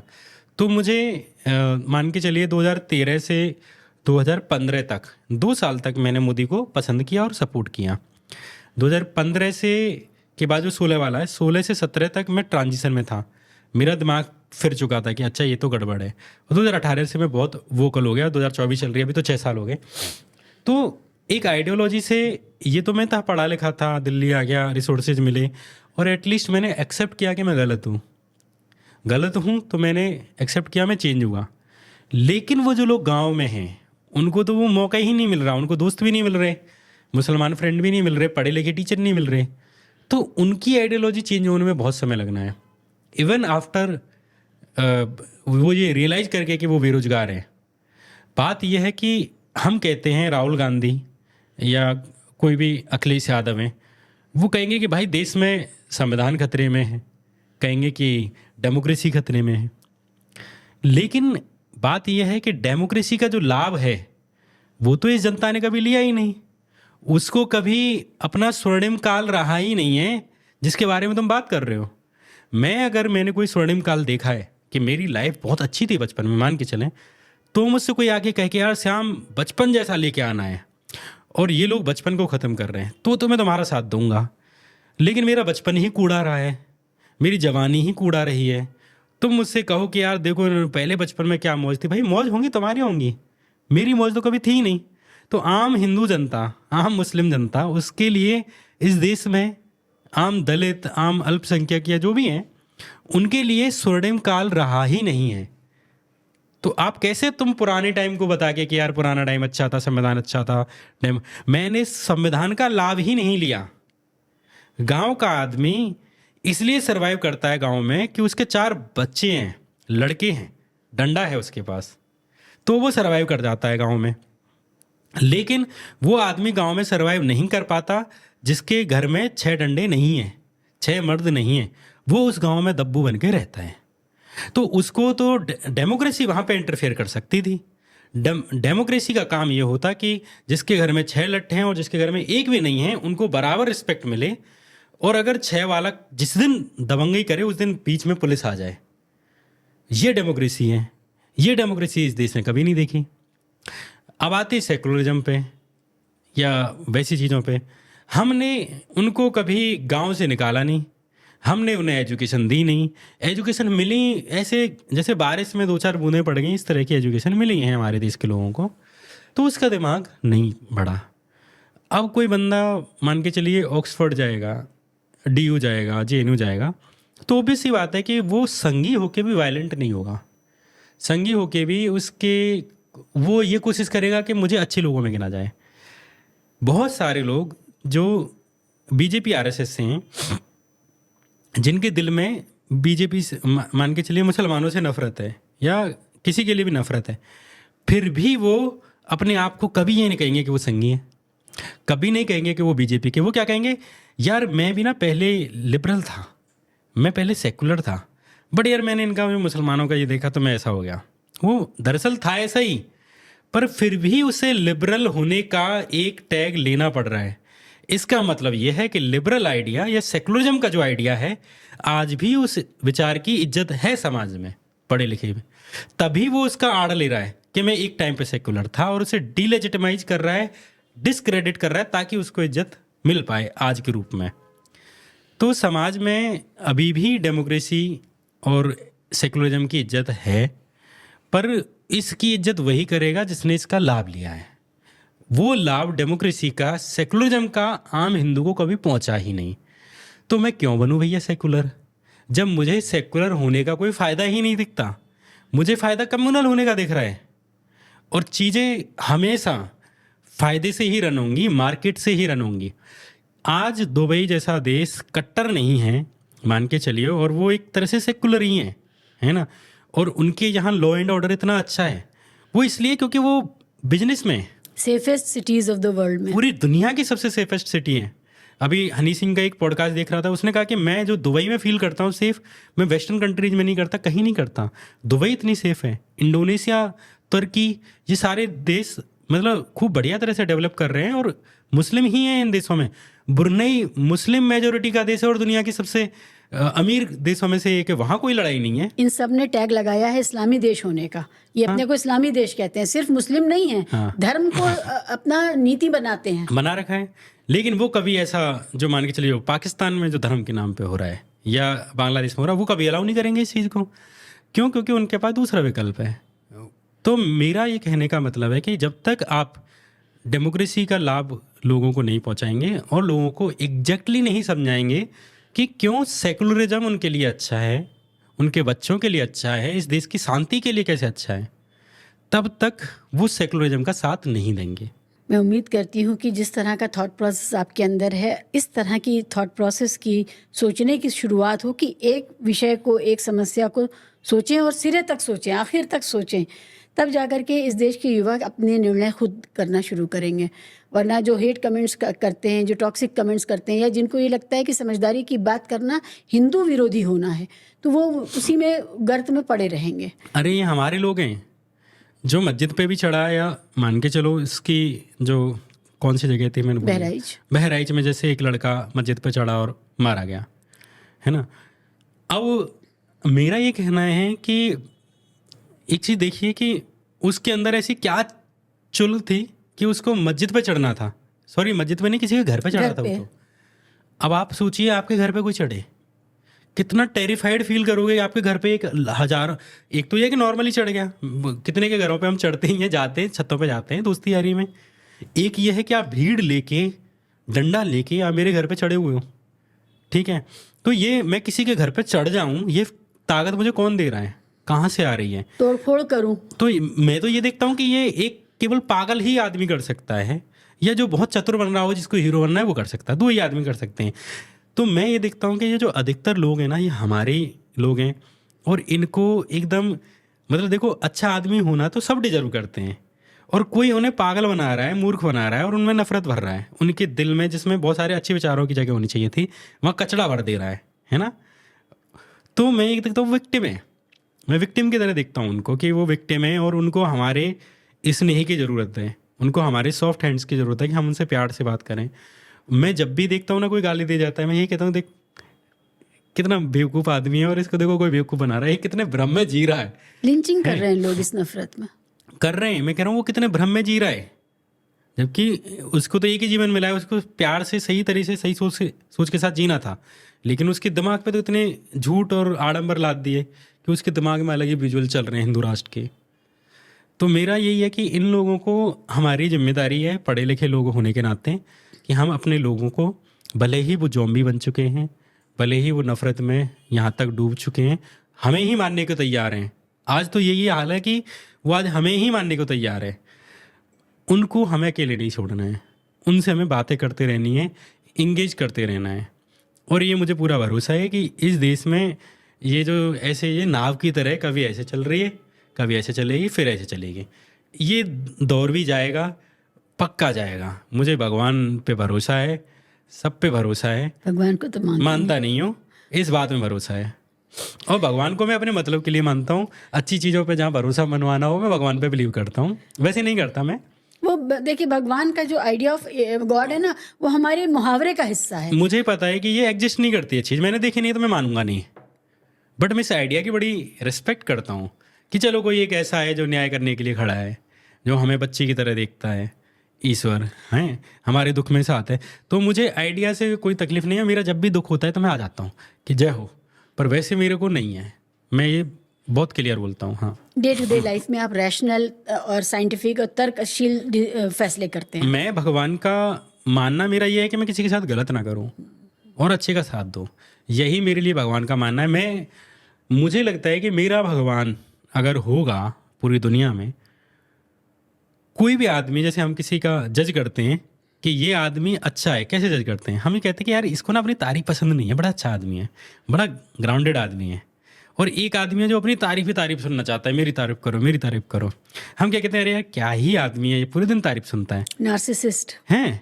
तो हमारा भगवान कैसे हो जाएगा जो कहेगा कि तुमने ही संसार तराया, तुम मुझे पैसे दोगे, तुम सबको पैसे देते हो, तुम मेरी शादी कराओगे, तुम ये करोगे। यार कौन सा ऐसा भगवान है तुम्हारा जो 24 घंटे चाहता है कि तुम मुझे माफ़ कर दो, तुम मेरी इच्छाएं पूरी कर दो? कितना इतना नार्सिसिस्ट भगवान किसी का कैसे हो सकता है? तो ये तो किसी ने अपने आप से बनाया है, ये तो हमारा भगवान नहीं है। और जिसने भी अगर प्रकृति बनाई होगी, मैंने नहीं देखी है पर मैं मान लेता हूँ कि बनाई होगी, तो उसके लिए मेरा रिस्पेक्ट है। पर मैं तेरे वाले में रिस्पेक्ट नहीं करूँगा। ये तो तेरा मुझे पूरा क्लियर लग रहा है, ये तो स्कैम है ब्रो, ये तो स्कैम है। क्योंकि कोई भी अगर जैसे हम मान रहे हैं कि वो इंसानों से ऊंचा है, तो यार इंसानों से समझदार भी तो ज़्यादा होगा। वो तो ऐसा होगा कि मेरे को तो फ़र्क ही नहीं पड़ रहा, मुझे तो गाली दे लो तब भी नहीं फ़र्क पड़ रहा। ईश्वर तो फिर उस तरह का आदमी होगा। इंसानों ने अपने अपने भगवानों की जो परिभाषाएं दी हैं वो इतनी टॉक्सिक और नार्सिसिस्ट और अरे ऐसे दे दिए कि तुम या इसको मानोगे, इसके अलावा कुछ नहीं मानोगे। हाँ, और इगोइस्टिक है कि वो लगता ही नहीं है कि वो बेनेवोलेंट है, वो परोपकारी है। वो तो सिर्फ अपनी बस जय जयकार चाहता है और कुछ नहीं चाहता। तो ये एक बड़ी समस्या है हाँ। भगवान की परिभाषा ही में। तो और हर भगवान की परिभाषा में किसी एक की बात नहीं कर बड़ी रही। मुश्किल है, बड़ी मुश्किल है लोगों से कहना। और हिंदू राष्ट्र में भी ये परेशानी है। हिंदू राष्ट्र आपको इसलिए नहीं चाहिए कि अस्पताल बेहतर हो, सड़कें बेहतर हो, शिक्षा बेहतर हो, हम अच्छी तरक्की करें, हम शांति से जिएं। इसलिए हिंदू राष्ट्र नहीं चाहिए। हिंदू राष्ट्र चाहिए है कि काट पीट के सबको अलग कर दें, बस हमारा धर्म और हमारी जाति के लोग हों। अगर दूसरी जाति के लोग हैं भी तो वो हमारी गुलामी करने के लिए हैं। तो उस गुलामी को, उस गैर बराबरी को बनाए रखने के लिए हिंदू राष्ट्र चाहिए। तो इसका भी मामला, और ये हर जगह है। देखिए पाकिस्तान में इस्लामी राष्ट्र बना तो वहाँ कौन सा इंसाफ आ गया? तो ये जिन लोगों को लगता है कि हम हिंदू राष्ट्र का विरोध कर रहे हैं, हम हिंदू राष्ट्र का विरोध नहीं कर रहे हैं। हम एक ये जो पूरा ख्याल है कि किसी एक धर्म जाति समुदाय का राष्ट्र होना चाहिए, हम इसके ऊपर बात कर रहे हैं। जैसे एक बहुत सिंपल सी बात है कि जब भी हम पढ़ाई लिखाई में जाते हैं तो कोई भी आदमी अगर ये सोच रहा है ना कि बस मेरी कास्ट, बस मेरा रिलीजन, इसको तो हम हमेशा से ही बुरा ही मानते हैं ना। जब बचपन में भी पढ़ते थे सामान्य तौर पे, तो ये आइडिया ही जो ये है कि केवल हमारे लोग रहें, चाहे वो राष्ट्र के लेवल पे हो, वो तो बाहियात आइडिया है। और कोई भी आदमी ऐसे नफरत के साथ नहीं जी सकता और ना ही ग्रोथ कर सकता है। चलिए, बहुत दार्शनिक बातें हो गई। आपकी उम्र इतनी दार्शनिक बातों करने की है नहीं। थोड़ा सा यूट्यूबर श्याम मीरा सिंह के ऊपर आ जाते हैं। श्याम, कोई वीडियो ठीक ठीक चलती है, कोई अच्छी चलती है, कोई वायरल चलती है, आपको पहले से कुछ अंदाज़ा होता है क्या होता है? ये लगभग होता है। कई बार ऐसा भी हुआ है कि जिनका अनएक्सपेक्टेड होता है और वो वीडियो बहुत ज़्यादा चल जाती हैं। लेकिन एक मोस्टली ये पता होता है कि किस टॉपिक पे आप वीडियो बनाओगे तो उस पे ज़्यादा व्यूज आएंगे। ये सारे क्रिएटर्स को पता होता है, इवन हर दुकानदार को अपनी दुकान के बारे में पता है कि उसके कस्टमर्स, उसके ग्राहक, चाहे वो वेल्डिंग की दुकान वाले को भी पता है कि कौन सा आदमी मुझे कितने पैसे देगा। तो ऐसे यूट्यूबर्स को भी पता है कि उनकी कौन सी वीडियो चलेगी, कौन सी नहीं चलेगी। तो जैसे मेरा पॉलिटिकल चैनल है, तो मुझे पता है कि मैं पॉलिटिकल चैनल से रिलेटेड कुछ वीडियो बनाऊंगा तो चलेगी। अब मैं बिजनेस की वीडियो बनाऊंगा तो ऑब्वियस सी बात है कि उसको लोग कम देखेंगे और वो नहीं चलेगी। मैं अभी कुछ बना दूं ऐसे ही रैंडमली महिला अधिकारों के ऊपर, और 90% मेरे देखने वाले पुरुष हैं, उनको कोई इंटरेस्ट नहीं है महिला अधिकारों में, तो वो वीडियो मतलब बहुत ही बेकार जाएगी। मैंने मान के चलिए विमेन रिजर्वेशन के ऊपर बनाई थी, कोई मतलब ही नहीं उनको विमेन रिजर्वेशन से, क्या मतलब है। और अभी बना दो कि मान के चलिए किसी पॉर्न स्टार के बारे में बना दो, पूरी वीडियो देख लेंगे। ये एक विषय और है। हाँ। अगर आप इस पर बनाएं कि किस तरह महिलाएं अपने अधिकारों का गलत इस्तेमाल कर रही हैं लड़के, इसमें तो मेरे को सुपर चैट देंगे, 40-40 रुपये भेजेंगे कि लो भाई, तुम क्या श्याम भाई, तुम ही ईमानदार आदमी हो, तुम ही उठा रहे हो बात को, पुरुषों की बात को कोई नहीं उठा रहा। सारे एंकर जबकि पुरुष ही हैं और सारे मालिक पुरुष हैं, लेकिन फिर भी हीन गिनानी। मैं आपको ये रहता है मनुष्य में, जो एक हीन ग्रंथि है ना, उसको टच करते हैं। जैसे मैं अभी ट्रंप के बारे में भी पढ़ रहा था, मेरी नेक्स्ट वीडियो ट्रंप के ऊपर है, उसमें मैं ये पढ़ रहा था कि ट्रंप ने एक जैसी वेंचुरा नाम का एक शायद बॉक्सर था, और वो एक स्टेट का गवर्नर बना, और वो ट्रंप का दोस्त था। तो ट्रंप ने उससे पूछा कि कैसे भाई तुम पब्लिसिटी कैसे पाई तुमने, और कैसे तुम आगे बढ़े। तो फिर उसे ये पता चला कि कैसे कंट्रोवर्सी करनी है। फिर उसकी टीम के लोग 2012 के बाद जब उसने टीम हायर करी, वो लोग ये देखते थे ट्वीट करके कि कौन से ट्वीट पे ज़्यादा रीट्वीट आ रहे हैं, कौन से ट्वीट पे लोग ज़्यादा बात कर रहे हैं, और उसी से वो तय करता था कि वो जाके किन मुद्दों पे बात करेगा। तो ऐसे ही मान के चलिए अपनी वीडियोज़ के बारे में भी है। कोई यूट्यूबर, जो नया लड़का यूट्यूबर बनना चाहता है, वो क्या अपनी रोजी रोटी के तौर पे इसको चुन सकता है? क्या इससे इतने पैसे मिलेंगे? बिल्कुल, मैं ये कहता हूँ कि आने वाला टाइम यूट्यूबर्स का है, आने वाला टाइम इन्फ्लुएंसर्स का है। अच्छा जी। लेकिन इसमें कई सारी चीज़ें हैं कि ये जो फेम यूट्यूब से अपन लोग कमाते हैं, वो सस्ता फेम है और वो टॉक्सिक फेम है, खासकर पॉलिटिकल फेम। आप मान के चलिए फैशन का, कई सारे इंस्टाग्राम इन्फ्लुएंसर्स हैं, उसका करो। अब बाकी चीज़ें भी 50 चीज़ें मिलती हैं, उनका करो। बहुत सारे इन्फ्लुएंसर ऐसे बने कि वो गांव की लाइफ दिखा रहे हैं, वो गांव में उन्होंने कोई फार्म बनाया और उसको दिखा रहे हैं, कोई कार के बारे में दिखाता है, कोई फूड का बन रहा है। तो ये फेम अच्छा है और ये लेना चाहिए। लेकिन जब पॉलिटिकल फेम लेते हो, पॉलिटिकल फेम के साथ ये दिक्कत है कि आपके अंदर किसी दिन कीड़ा काटता है कि आपको न्यूट्रल बनना है और आपको सच बात कहनी है, और आपको ये तो पता ही है कि दोनों साइड जो है ना, ऐसा नहीं हो सकता है कि एक ही साइड खराब है और एक ही गलत है ना। कहीं ना कहीं, कभी ना कभी ऐसा आता है कि जब आपकी साइड भी खराब होती है और आप भी गलत होते हो, उस दिन आपका मन करा कि आपने वीडियो बना दी, उस दिन आपका फैक्ट चेक हो जाता है। आप देख रहे हो कि जो ऑडियंस आपको भाई कह रही है, वो आपका बुरादा निकालने के लिए तैयार है ना।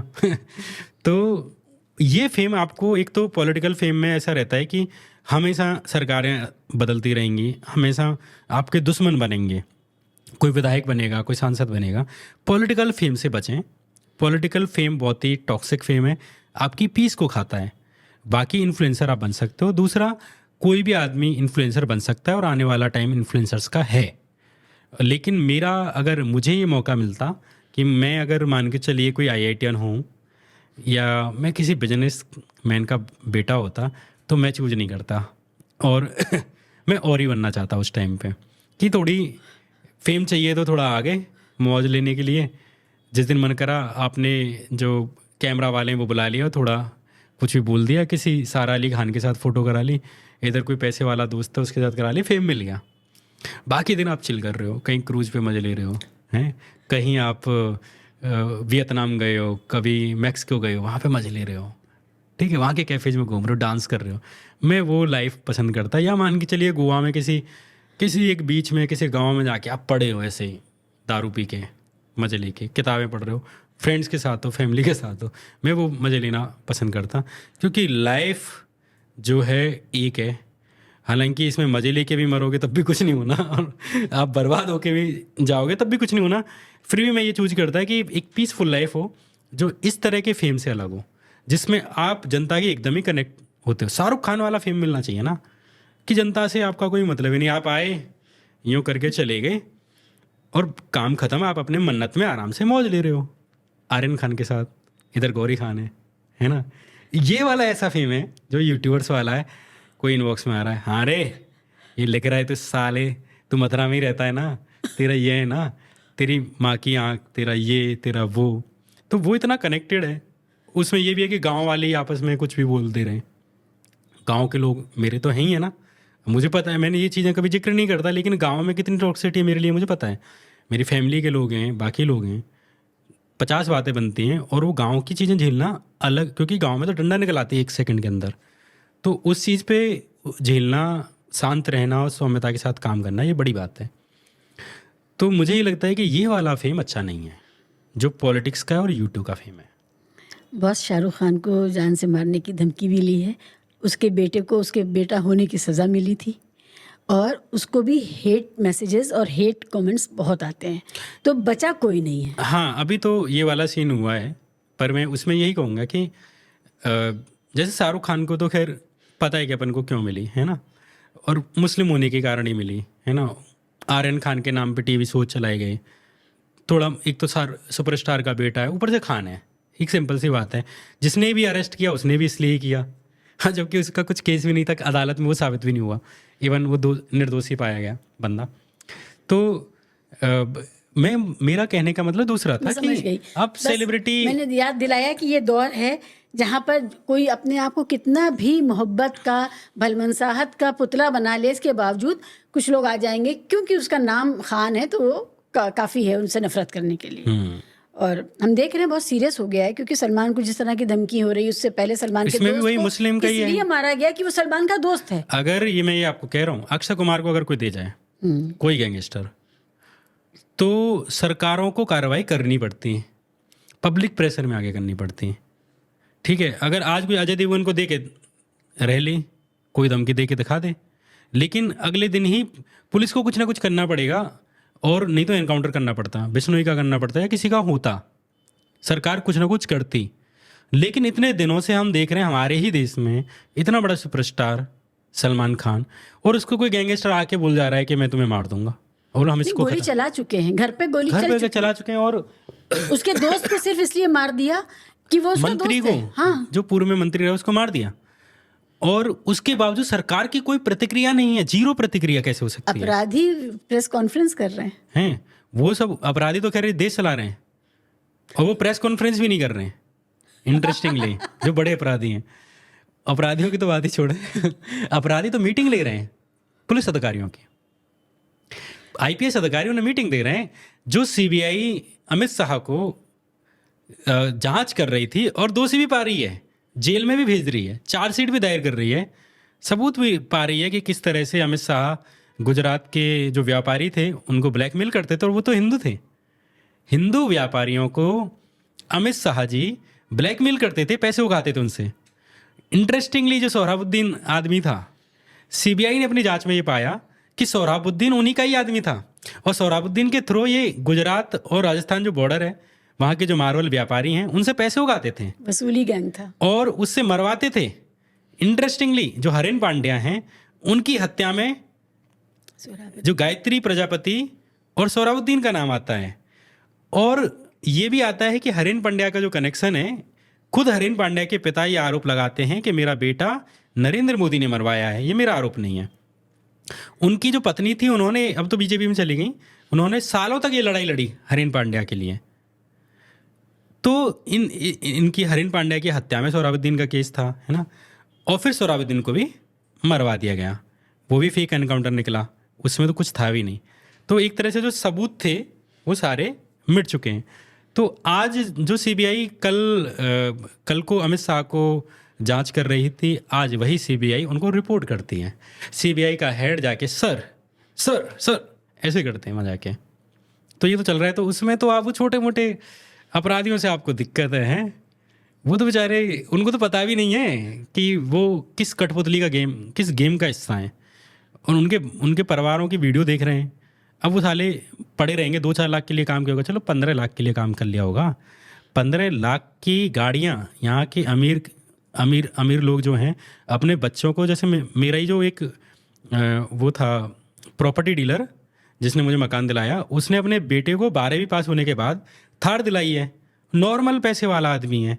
अब उन हमारे जो गरीब लोग हैं गाँव में रहते हैं, उनको आप 10-10 लाख दे के मर्डर करवा दे रहे हो और पता है कि पकड़े ही जाएंगे, अब वो ज़िंदगी भर जेल में रहेंगे। आपका काम हो गया। तो यही है। गरीबी का जिक्र हुआ, यूट्यूब ने आपकी गरीबी मिटा दी? बिल्कुल, यूट्यूब ने नहीं मिटाई, हमारे टैलेंट ने और एजुकेशन ने मिटाई है।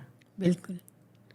तो ये मैं इसलिए पूछ रही हूँ कि ये डिपेंडेबल है। हालांकि अभी ऐसा गरीबी वाली ऐसी बात है, मैं तो दिल से गरीब हमेशा रहूँगा। गरीबी क्या, लेकिन ये है कि अभी चीज़ें वैसी नहीं हैं जैसे पहले थी, और एजुकेशन ली ही इसलिए जाती है कि वो आपकी बेहतरी के लिए करेगी। और मुझे लगता है कि जिस तरह का प्रोडक्शन मेरा है, जैसे मैं इसको, कई लोग पूछते हैं कि आप जो वीडियो बनाते हो और आप स्पॉन्सर लेते हो कैसे चलाते हो और क्या कैसे देखते हो। मैं ये देखता हूँ कि जो नेटफ्लिक्स पे वीडियो आती हैं उनमें प्रोडक्शन कॉस्ट बहुत ज़्यादा लगती है, कि वीडियो के कैमरे पे, एडिटिंग में और इन सारी चीज़ों में, और उनको लोग देखते हैं, पैसे पे करते हैं। और नेटफ्लिक्स जो इन लोगों जो लोग बनाते हैं इन वीडियोज़ को, उनको बहुत ज़्यादा हाई पे करता है। एक एक राइटर को 10-10 लाख 20-20 लाख मिलते हैं उन नेटफ्लिक्स की एक एक वीडियो को बनाने में, जो आधे घंटे की 1 घंटे की, उसको बनाने में 2-2 3-3 4-4 करोड़ लगते हैं। ये नॉर्मल बता रहा हूँ। अब हमें इस देश में लोगों को एजुकेट करने के लिए, मान के चलिए, वीडियोज बनानी है, और जो टॉपिक मैं बनाता हूँ, जैसे मैंने जज लोया पे बनाया, सोहराबुद्दीन शेख पे बनाया, गायत्री प्रजापति पे, गौरी लंकेश पे, एम कलवर्गी पे, या गोविंद पानसरे पे, इन पे कोई बनाता नहीं है। गोविंद पानसरे पे कितनी वीडियोज है आप मुझे दिखा दो यूट्यूब पे। गौरी लंकेश पे नहीं मिलेंगी, सोहराबुद्दीन पे तो मिल जाएंगी क्योंकि फेमस नाम है, लेकिन आपको एम कलवर्गी पे नहीं मिलेंगी कि किसी ने इतनी रिसर्च करके पूरा चार्जशीट पढ़ के, रिपोर्ट्स पढ़ के एडिट कराया है और 2 हफ्ते में एक वीडियो निकाल के लाया है, और 2 हफ्ते खुद पढ़ा है, 1 महीने में जाके एक वीडियो आ रही है। तो इस चीज़ को कोई कॉर्पोरेट तो करेगा नहीं, कोई मीडिया चैनल भी नहीं करेगा। मैंने करा है, और मुझे पता है कि अगर मान के चलो कोई इसे बनवाता तो वो उसे हाई पे करता, उसकी प्रोडक्शन कॉस्ट के लिए, उसकी रिसर्च लेवल के लिए, जिस तरह से उसमें एंकरिंग की गई है उसका वो हाई पे करता। मैं उसे ऐसे देखता हूँ कि अगर मुझे इस YouTube चैनल पे लंबे समय तक एक अच्छा बंदा रखना है, अच्छा बंदा अगर रखना है ताकि वो समाज में अच्छी वीडियोज ला सके, तो उस बंदे को मैं हाईएस्ट कंफर्ट दूंगा लाइफ में, और स्पॉन्सर लूँगा, खूब खुल के लूँगा, ताकि इस लेवल की वीडियोज में बना सकूँ। और मुझे ये पता है कि जितना मैंने, एक और मेरा दोस्त है जैसे पीइंग ह्यूमन है, वो पीइंग ह्यूमन वाला, वो मेरा बहुत अच्छा दोस्त है, उसके सामने ये दुविधा आती है। वो कहता है यार कि स्पॉन्सर लूँ कि नहीं, फलाना स्पॉन्सर आ रहा है, वो स्टैंडर्ड का नहीं है, क्या करूँ। मैं बोला देख, वो जो मान के चलो एस्ट्रोलॉजी वाला है, हम नहीं एस्ट्रोलॉजी मानते, हालांकि मैं भी नहीं लेता, गेम की भी नहीं लेता, मुझे तो ट्रेडिंग के इतने सारे आते हैं, मैंने कभी नहीं लेता, कल भी आए हुए हैं मुझ पर ट्रेडिंग के, पर मैं स्पॉन्सर नहीं लेता। पर मैं उससे एक बात बोलता हूँ कि दोस्त, तू बिल्कुल नहीं ले रहा, तेरी कमाई भी नहीं हो रही, और जबकि तू इतनी अच्छी वीडियोस लेके आ रहा है, तुम्हारी वजह से यहाँ पे लोग गोदी मीडिया के बारे में जानने लगे। इवन तुम्हारी वजह से रवीश और उनमें अंतर कर पाए लोग कि रवीश में और गोदी मीडिया में क्या अंतर है। वो तुम थे जो बीच का प्लेटफॉर्म थे, तुमने सौरभ द्विवेदी की वीडियोज़ में और गोदी मीडिया की वीडियोज़ में अंतर बताया। तो तुम जो हाई क्वालिटी की वीडियो दे रहे हो एडिट करके, और जिनकी पैसा तुम्हें कुछ भी नहीं मिल रहा, और तुम गरीबी में जी रहे हो, है ना। मैं बोला ये तुम अपने साथ अन्याय कर रहे हो कि एक इतना टैलेंटेड लड़का जो इस सोसाइटी में इंटरफेयर कर रहा है अपने वीडियोज़ के माध्यम से, और वो उसका पेमेंट क्या कर रहा है, रेवेन्यू, बस छोटा सा 20,000 30,000 रुपये। मैं बोला अगर मैं तुम्हें हायर करता, मैं नेटफ्लिक्स में होता, अमेजन प्राइम में होता, या किसी टीवी चैनल में होता, और मुझे तुम्हारे लेवल का एक अच्छा लड़का चाहिए होता जो अच्छी एंकरिंग करे, अच्छा प्रोडक्शन करे, जिसके अंदर समझ हो, तो मैं तुम्हें एटलीस्ट 5 लाख रुपये महीने पे हायर करता, अगर मैं नेटफ्लिक्स में होता या कहीं पे भी होता, और तेरे लेवल के हर बंदे को कम से कम 5 लाख रुपये मिल रहे होंगे। तो तुझे ये सुनिश्चित करना है कि अगर तू सोसाइटी में चेंज लाना चाहता है तो तू यूट्यूब पे ही बना, पर तू ये भी तय कर कि जैसे ये वीडियो जो बना रहा है और जो भी बना रहा है इसे, उसके चाहे वीडियो एडिटर्स हैं, चाहे थंबनेल वाला है, चाहे तुम हो, चाहे स्क्रिप्ट राइटर है, तुम उनको अच्छा पे करो। अच्छा पे करो, समाज को अच्छा पे करना चाहिए क्योंकि हमारा समाज उतना पैसे वाला नहीं है, तो वो पे नहीं करता और हमारे समाज को आदत है नहीं। तो ये श्योर करना तुम्हारा काम है कि तुम उस आदमी को अच्छा पे करो, उसकी अच्छी लाइफ रखो। किसी दिन फ्रस्ट्रेशन आएगा या बंद हो जाएगी, या तुम दिल से नहीं काम करोगे, मन नहीं कर रहा क्योंकि तुमको फॉर ग्रांटेड लिया गया है, तो तुम भी कंटेंट को फॉर ग्रांटेड लो। I take my YouTube channel very serious and I make videos, मतलब कि वो ऐसी हों कि डीप रिसर्च हो। और कोई भी आदमी, मेरी को आज कोई आरएसएस वाला एक वीडियो देख लेगा ना मेरी, उसका दिमाग चेंज हो जाएगा। तो मेरी जो भी वीडियो देखता है, लास्ट में उसको ये लगता है कि आज कुछ मिला, उसकी लाइफ में कुछ चेंज हुआ। तो अगर ये कप ऐसे रखा है तो मेरी वीडियो देखने के बाद वो ऐसा नहीं रहेगा, ये मैं गारंटी दे रहा हूँ, वो ऐसा ज़रूर होगा। तो इस तरह की अगर मैं वीडियोज़ बना रहा हूँ तो मैं बिल्कुल डिजर्व करता हूँ कि मैं अच्छी लाइफ जीऊँ और मुझे अच्छा पे मिले। तो कोई और तो मुझे पे करता नहीं है, जनता पे नहीं करती, मेरा कोई मालिक नहीं है। तो ये मैं अपने लिए श्योर करता हूँ कि श्याम तुम बेस्ट कंफर्ट में रहो, लेकिन बेस्ट वीडियोज़ बनाओ। बहुत अच्छा, ये बहुत बहुत सही ढंग से आपने ये समझा दिया कि क्यों कोई भी यूट्यूबर जो अच्छा काम कर रहा है उसको इससे हिचकना नहीं चाहिए कि वो पैसे भी कमाए और अपने को कंफर्ट जोन में लाए, मटेरियली कंफर्ट जोन में लाए, थोड़ी सी उसके पास सेविंग भी हो जाए। मैं एक उदाहरण दूंगा आपको। मैंने ना 1-2 दिन पहले सॉरी 1 महीने पहले मैं गोवा गया, और मैं कम से कम 1 साल से कहीं नहीं गया था, कहीं बाहर नहीं जाता, और मुझे खुद ही घर पसंद है और मैं घर में रहना पसंद करता हूँ। और मैं वैसे लगता हूँ कि एक्सट्रोवर्ट हूँ, पर मैं दिल से इंट्रोवर्ट हूँ और मैं घर में ही पड़ा रहता हूँ और मुझे घर का ही रहना पसंद है। तो मैं अभी गोवा गया और मैं बहुत महीनों से वेट कर रहा था कि मेरे 1 मिलियन होंगे तब जाऊँगा, और ये वेट कर रहा हूँ मैं 500 से ही, कि 500 से 600 के हुए, 600 के से 7 लाख हुए, 7 लाख से 8 लाख, 8 से 9, 9 से 10, और मैं हर दिन देखता हूँ कि अच्छा अभी 4 लाख बचे हैं 10 लाख होने में। मैं कम से कम ये चीज़ 1 साल से वेट कर रहा था कि तभी जाऊँगा, तभी जाऊँगा, तभी जाऊँगा, और पैसे भी नहीं थे, टू बी वेरी ऑनेस्ट। तो अब मैं वेट कर रहा हूँ, मेरे जैसे 1 मिलियन हुए, मैं गया गोवा, और मैंने गोवा में जाके बस एक फ़ोटो डाल दी है कि जिसमें मैंने एक गाना लगाया था, शहरी शहरी लोशन टाइप का। तो चेरी चेरी है, शहरी शहरी है, शेरी कुछ- शेरी बेबी भी एक हाँ गाना है। हाँ, वही कुछ गाना है। उसके साथ मैंने बस बात ये थी कि मैंने बस अच्छी ड्रेस पहनी हुई है, इसके अलावा कुछ नहीं था। कि मैंने जूते, मैंने पैंट जो था पुराने ढंग का पहन रखा था, शर्ट थोड़ी अच्छी सी पहन रखी थी, बस मेरा ड्रेसिंग सेंस अच्छा था। वो ऐसा भी नहीं कि बहुत महंगी थी, मेरी चप्पल ज़रूर महंगी थी, है ना। तो वो पहन के मैंने बस अच्छी एडिट कर दी और वो वीडियो डाल दी है। अब लोग मुझसे कह रहे हैं, अरे तुम तो यूट्यूब से पैसे वाले बन गए, अब तुम पैसा दिखा रहे हो। भाई तुम चाहते हो कि तुम्हारे बच्चे पढ़ें और वो ज़िंदगी में आईआईटी में जाएं, एम्स में जाएं, अच्छा करें। तुम भी 50 बेईमानी कर रहे हो ताकि तुम पैसे वाले हो सको, तुम अपने बच्चों को अच्छी लाइफ दे सको।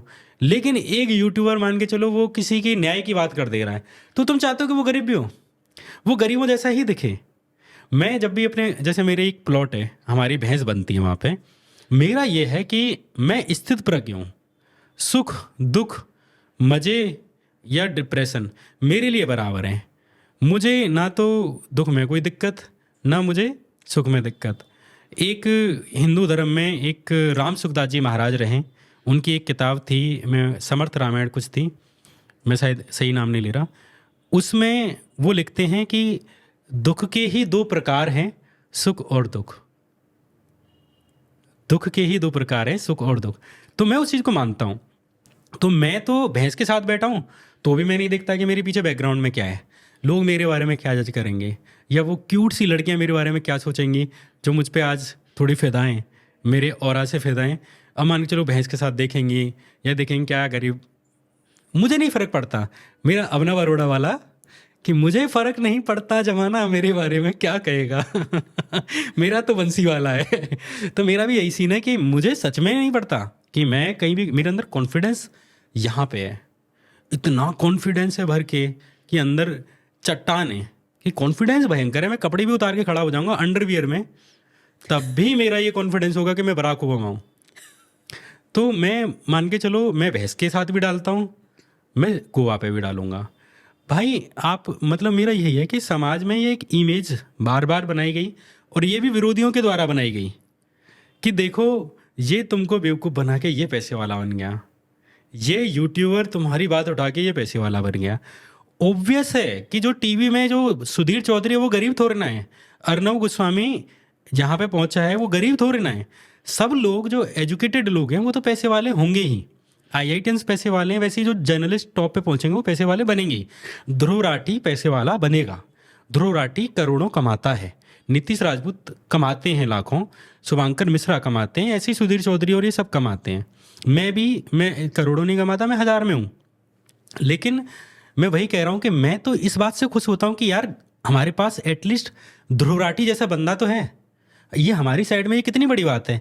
ये तो दूसरी साइड में होके हमारी एस्तेसी कर रहा होता, ये कितनी बड़ी अच्छी बात है कि ये हमारी तरफ में होकर दूसरों की एस्तेसी कर रहा है। तो मुझे इससे क्या मतलब है कि वो जारा का पहन रहा है या नाइकी का पहन रहा है या क्या है। और क्यों ना भाई इंडिया का टॉप यूट्यूबर है, क्यों ना वो कमाए, वो टैलेंट से बना है ना। अगर IIT में होता तो वो किसी मैनेजमेंट में जाके टॉप पैसे कमा रहा होता और आज तो उसकी करोड़ों रुपए महीने सैलरी होती। बट जब उसने वो टैलेंट यूट्यूब में प्रूव किया तो वो आज वहाँ पे कमा रहा है।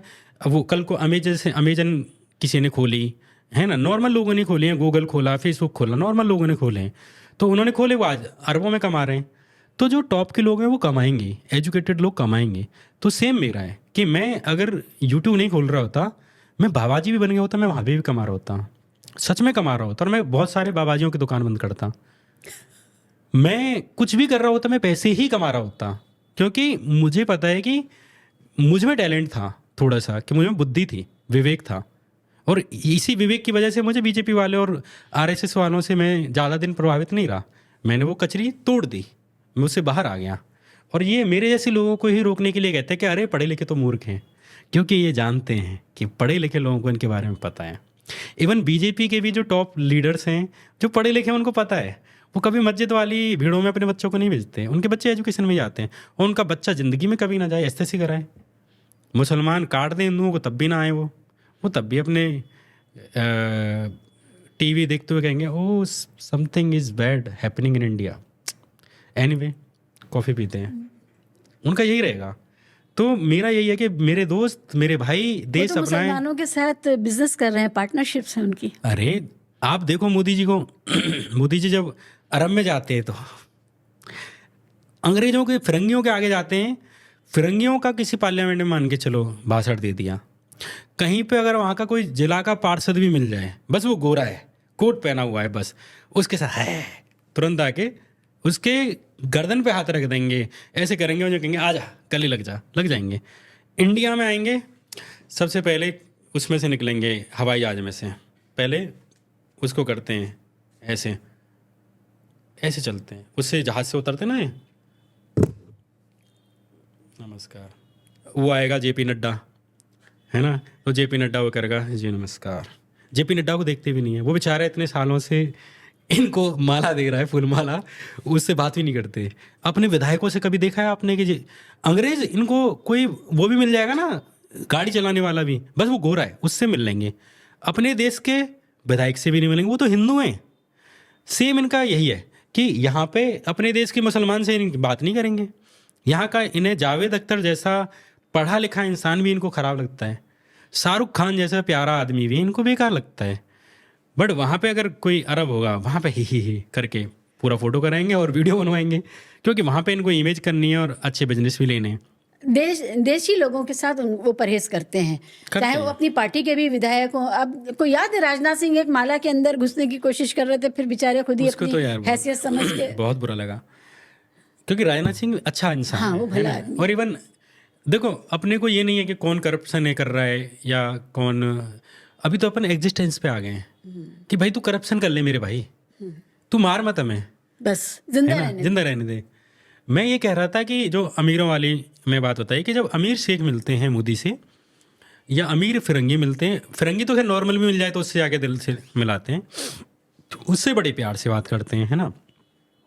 लेकिन आम लोगों के लिए या आम विधायक के लिए कोई उनका ऐसा एटीट्यूड है बहुत गंदा। तो ये पूरी दुनिया में अमीरों का चरित्र यही है।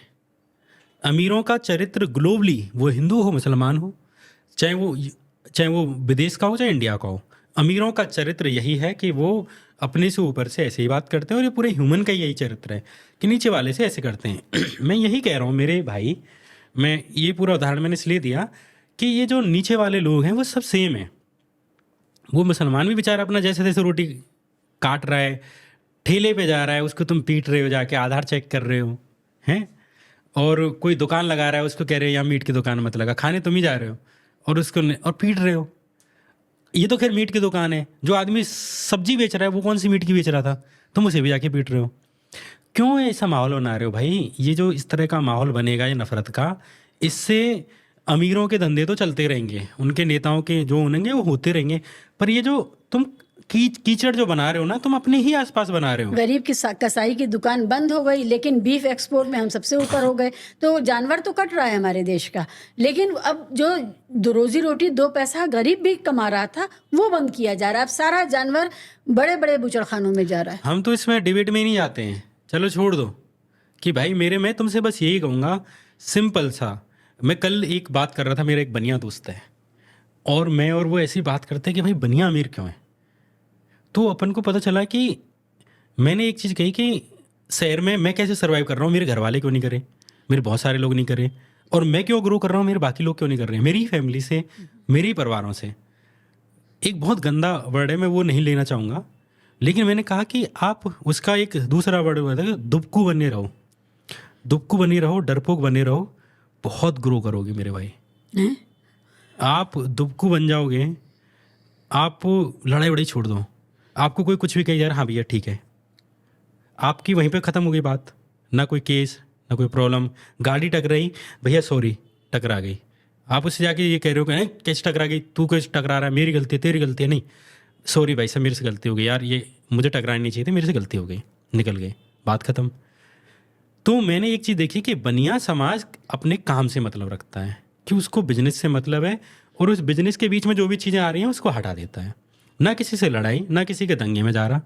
और अभी हालांकि इत्तेफाक से आरएसएस की फंडिंग में वो लोग सबसे आगे। वही मैं कहने जा रही थी कि बनिया समाज अपने ऊपर कुछ नहीं लेता, लेकिन वो आउटसोर्स कर दिया है। हाँ। वो पैसे देता है दंगाइयों को।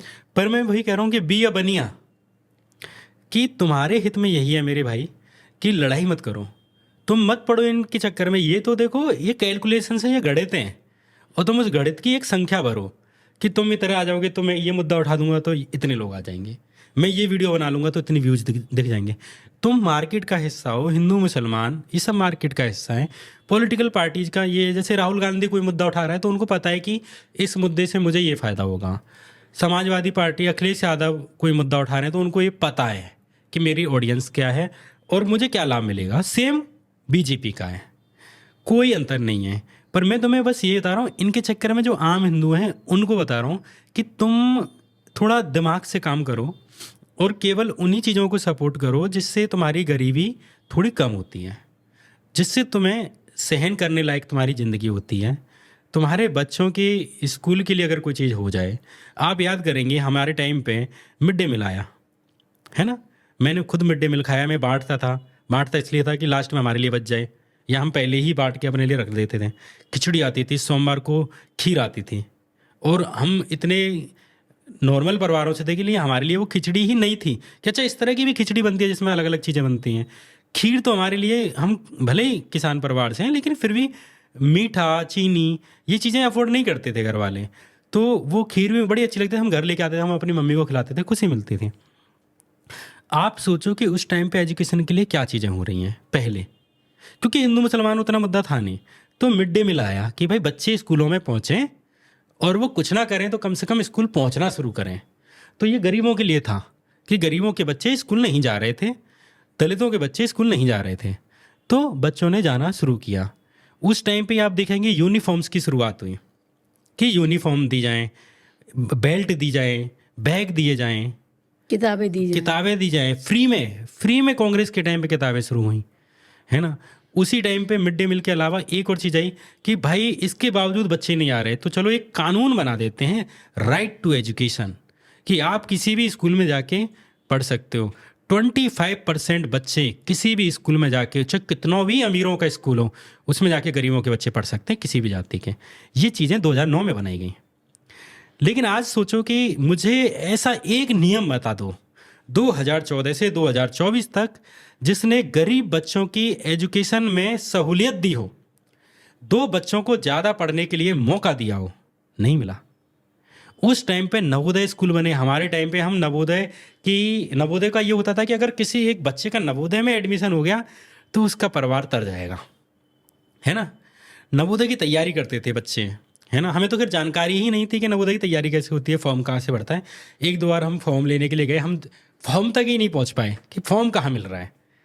तो हमारी तो कभी हुई नहीं, लेकिन हमें ये एहसास था कि नवोदय नाम के एक स्कूल होते हैं और अगर उनमें एडमिशन हो जाए तो एक परिवार समृद्ध हो जाएगा।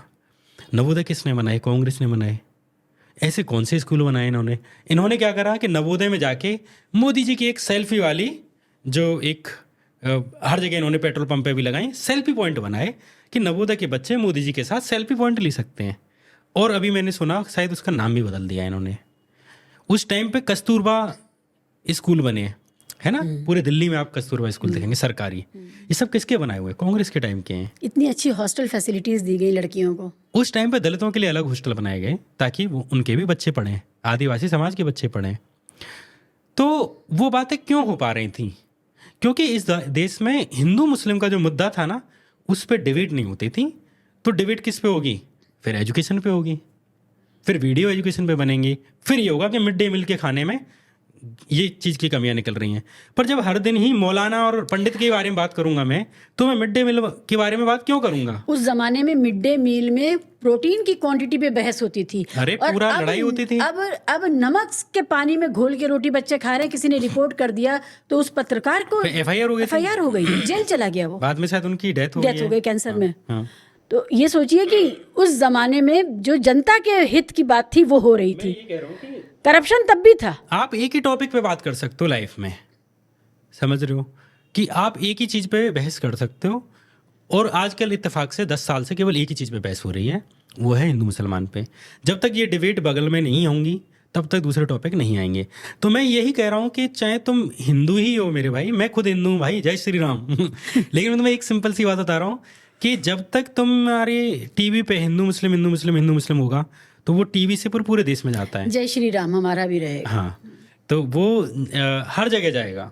वो चाय की टपरियों पे भी टीवी की बहस जाएगी, वो घर के उसमें भी जा रही है, ड्राइंग रूम में, टीवी वाले रूम में, है ना। तलाक हो रहे हैं लोगों के, सब चीज़ों पे वो हिंदू मुस्लिम जा रहा है। तो फिर बात कहाँ होगी मिड डे मील पे? अब मैं वही बता रहा हूँ कि आपको उस टाइम पे मनरेगा आया है, राइट टू इन्फॉर्मेशन आया। मैं पूरा डिटेल इसके बारे में बात बताऊंगा आज कि कैसे वो चीज़ें अंतर थी और कैसे हिंदू मुस्लिम की डिबेट ने वो सारी चीज़ें पीछे कर दी। 2007 में मनरेगा आया। मनरेगा ने कहा कि हम इस देश के लोगों को राइट देंगे कि वो सरकार से काम मांग सकते हैं अगर उनके पास काम नहीं है। मोदी ने 2011 में, मैंने अपनी वीडियो भी बनाई है, मनरेगा का विरोध किया। मनरेगा के ऊपर पत्र लिखे कि मनरेगा का तो ऐसे ही है। उस पे चीफ मिनिस्टर्स की एक मीटिंग बनी थी मनरेगा को लेके, और मोदी ने नेगेटिव टिप्पणी करी थी मनरेगा को लेके। और अगर आपको याद हो तो मनरेगा को लेके 2014 के इलेक्शन में बाकायदा नरेंद्र मोदी साहब ने ये स्पीच दिया था कि कांग्रेस की सरकार ने आपको घास खोदने पे लगा दिया है, गड्ढे बना रहे हैं। लेकिन जब 2020 में कोविड आता है और लाखों मजदूर, करोड़ों मजदूर जब गांव में गए, कोई काम नहीं था। क्या काम आया? मनरेगा ने उनकी सर बचाए पिटने से, मरने से उनको बचाया और महीनों तक बचाया। और मनरेगा आज भी, देखो मनरेगा में करप्शन आज भी है। मनरेगा में पैसे ही नहीं जारी किए जा रहे, तो मनरेगा का बहुत बुरा हाल है। मनरेगा को खत्म ही कर रहे हैं ना ये। फिर भी मनरेगा में करप्शन अभी भी है और पहले भी था। पहले भी लोग आधे ही काम करते थे कि दिखा एक दिन का रहे और 2-3 घंटे काम करें। पर मैं कह रहा हूँ जहाँ तो हमारे लोगों पे रहे ना पैसा, इन द एंड वो गांव में पैसा जा रहा है। गांव में पैसा जा रहा है। मान के चलिए किसी गरीब ने, एक ने, ठेकेदार ने कोई जुगाड़ कर ली, प्रधान ने जुगाड़ कर ली कि भाई 8,000 रुपये आएंगे, 4,000 तुम्हारे, 4,000 मेरे। मान लेता हूँ कि 4,000 का करप्शन हुआ है, पर एटलीस्ट वो 4,000 किसी ग्रामीण पे पहुँचे। उस 4,000 का तुम्हें अंदाजा ही नहीं है किसी गरीब की लाइफ में क्या बदलाव आता है। अगर वो 4,000 आते, अगर वो 4,000 सेविंग मेरे परिवार वालों पे होती पहले, तो मैं जो अम्मा से, मान के चलो जैसे मैं 100 रुपये मांग रहा था कि अम्मा मुझे 100 रुपये दे दो, मुझे फ़ीस भरनी है, 150 रुपये दे दो, फीस भरनी है, तो वो 4,000 उस फीस को भरने का काम करते हैं। तो वो थी मनरेगा। गांव में अपर कास्ट ने विशेष विरोध किया मनरेगा का, क्योंकि उसको ये लगता था कि जो ओबीसी या जो दलित परिवार हैं उनके पास ये पैसा और ये रोजगार आ रहा है। तो वो एक खास तरह का कैरेक्टर है गांव के अंदर, कि हालांकि करप्शन भी उन लोगों ने किया। आज मैं आपको बता रहा हूँ कि मेरे गांव में सारे ठाकुर और सारे दलित और सारी जातियों के लोग मनरेगा में जाते हैं। वो काम दूसरे करते हैं, दूसरे काम करते हैं, लेकिन वो सुबह मनरेगा में भी हाजिरी बजा के आते हैं, क्योंकि मनरेगा का काम ज़्यादातर सुबह होता है। तो सुबह 4-5 बजे से शुरू हो जाएगा, 6 बजे से शुरू हो गया, और शाम को मतलब सुबह करीब 9 बजे फिर वो अपनी फैक्ट्री और बाकी काम चले जाते हैं। अब इससे ये होता है कि वो फैक्ट्री में 4-5 हज़ार कमा लाए, 8,000 10,000 कमा लाए, इससे ज़्यादा नहीं कमाते हैं। और फिर इधर इनके 4-5 हज़ार ये आ गए मनरेगा से। तो उनके लिए ये फाइनेंशियल इंक्लूजन का काम है। एंड यू डोंट नो कि मनरेगा फाइनेंशियल इंक्लूजन के लिए कितना बड़ा स्टेप था, कि उसने गांव में पैसा पहुंचाया, जो पैसा शहरों में कंसंट्रेटेड है। सारा पैसा, आज सारी संपत्ति सरकार की या पूरे देश के शहरों में कंसंट्रेटेड है ना, सारे उद्योगों में कंसंट्रेटेड है। तो मनरेगा के थ्रू वो पैसा गांव में पहुंचा तो गांव के मार्केट में पहुंचा, गांव की दुकानों में पहुंचा, गांव के सब्जी वाले पे पहुंचा, गांव के दर्जी पे पहुंचा, गांव के बर्तन वाले पे पहुंचा। तो इस तरह से मनरेगा एक कितना बड़ी चीज़ थी। लेकिन वो मनरेगा जैसी स्कीम, मनरेगा जब आई थी तब इसके हर साल एस्टिमेट लगाया गया था कि इसके 80 हज़ार करोड़ से 1,20,000 करोड़ लगेंगे। और ये इतना बड़ा अमाउंट था उस टाइम के लिए, 2007 के लिए, कि सरकार का एक बहुत बड़ा बजट इस पे जाने वाला था। लेकिन सोनिया गांधी ने इस स्टेप को लिया कि मैं ये काम करूंगी। मनरेगा का उस टाइम पे विरोध हुआ। इन विपक्ष में जो बीजेपी है उन्होंने विरोध किया कि इतना बड़ा बजट कैसे आएगा, इतने लोगों पे कैसे ये पैसा, ये तो बिना बात के दे रहे हो तुम। उसी टाइम पे राइट टू फूड आया था, और शायद मैं अगर गलत नहीं हूं तो 2005 या 2007 में आया था। राइट टू फूड ने ये कहा कि हम अपने लोगों को राशन देंगे, जो गरीब लोग हैं, और उनको 1-1 रुपए की कीमत पे देंगे। जब ये राशन वाली व्यवस्था आई थी तो अरुण जेटली ने विरोध किया, बीजेपी ने विरोध किया कि अरे इतना तो बजट ही नहीं है, इससे तो हम तो फाइनेंशियल डेफिसिट में आ जाएंगे, और ये है वो है। लेकिन राइट टू फूड जो आज राशन व्यवस्था आज मोदी जी अपना झोला लगा के करते हैं, वो दरअसल कांग्रेस के टाइम का है। और राइट टू फूड में ये हुआ कि सबको 5-5 किलो 3-3 किलो अनाज दिए गए, या कैरोसिन दिया गया, चावल दिए गए, दाल दी गई, अलग अलग चीज़ें दी गई। और जब कोविड आया, उसी स्कीम ने इस देश के लाखों लोगों को बचाया। और ये मानेंगे कि देश में मतलब करीब 80 करोड़ लोग राशन पे डिपेंडेंट हैं। हमारे गांव में आज भी जो थोड़े बहुत सक्षम भी हैं वो भी राशन लेते ही हैं। और सबको, क्योंकि गांव में लोग ऐसे सर्वाइवल पे जी रहे हैं।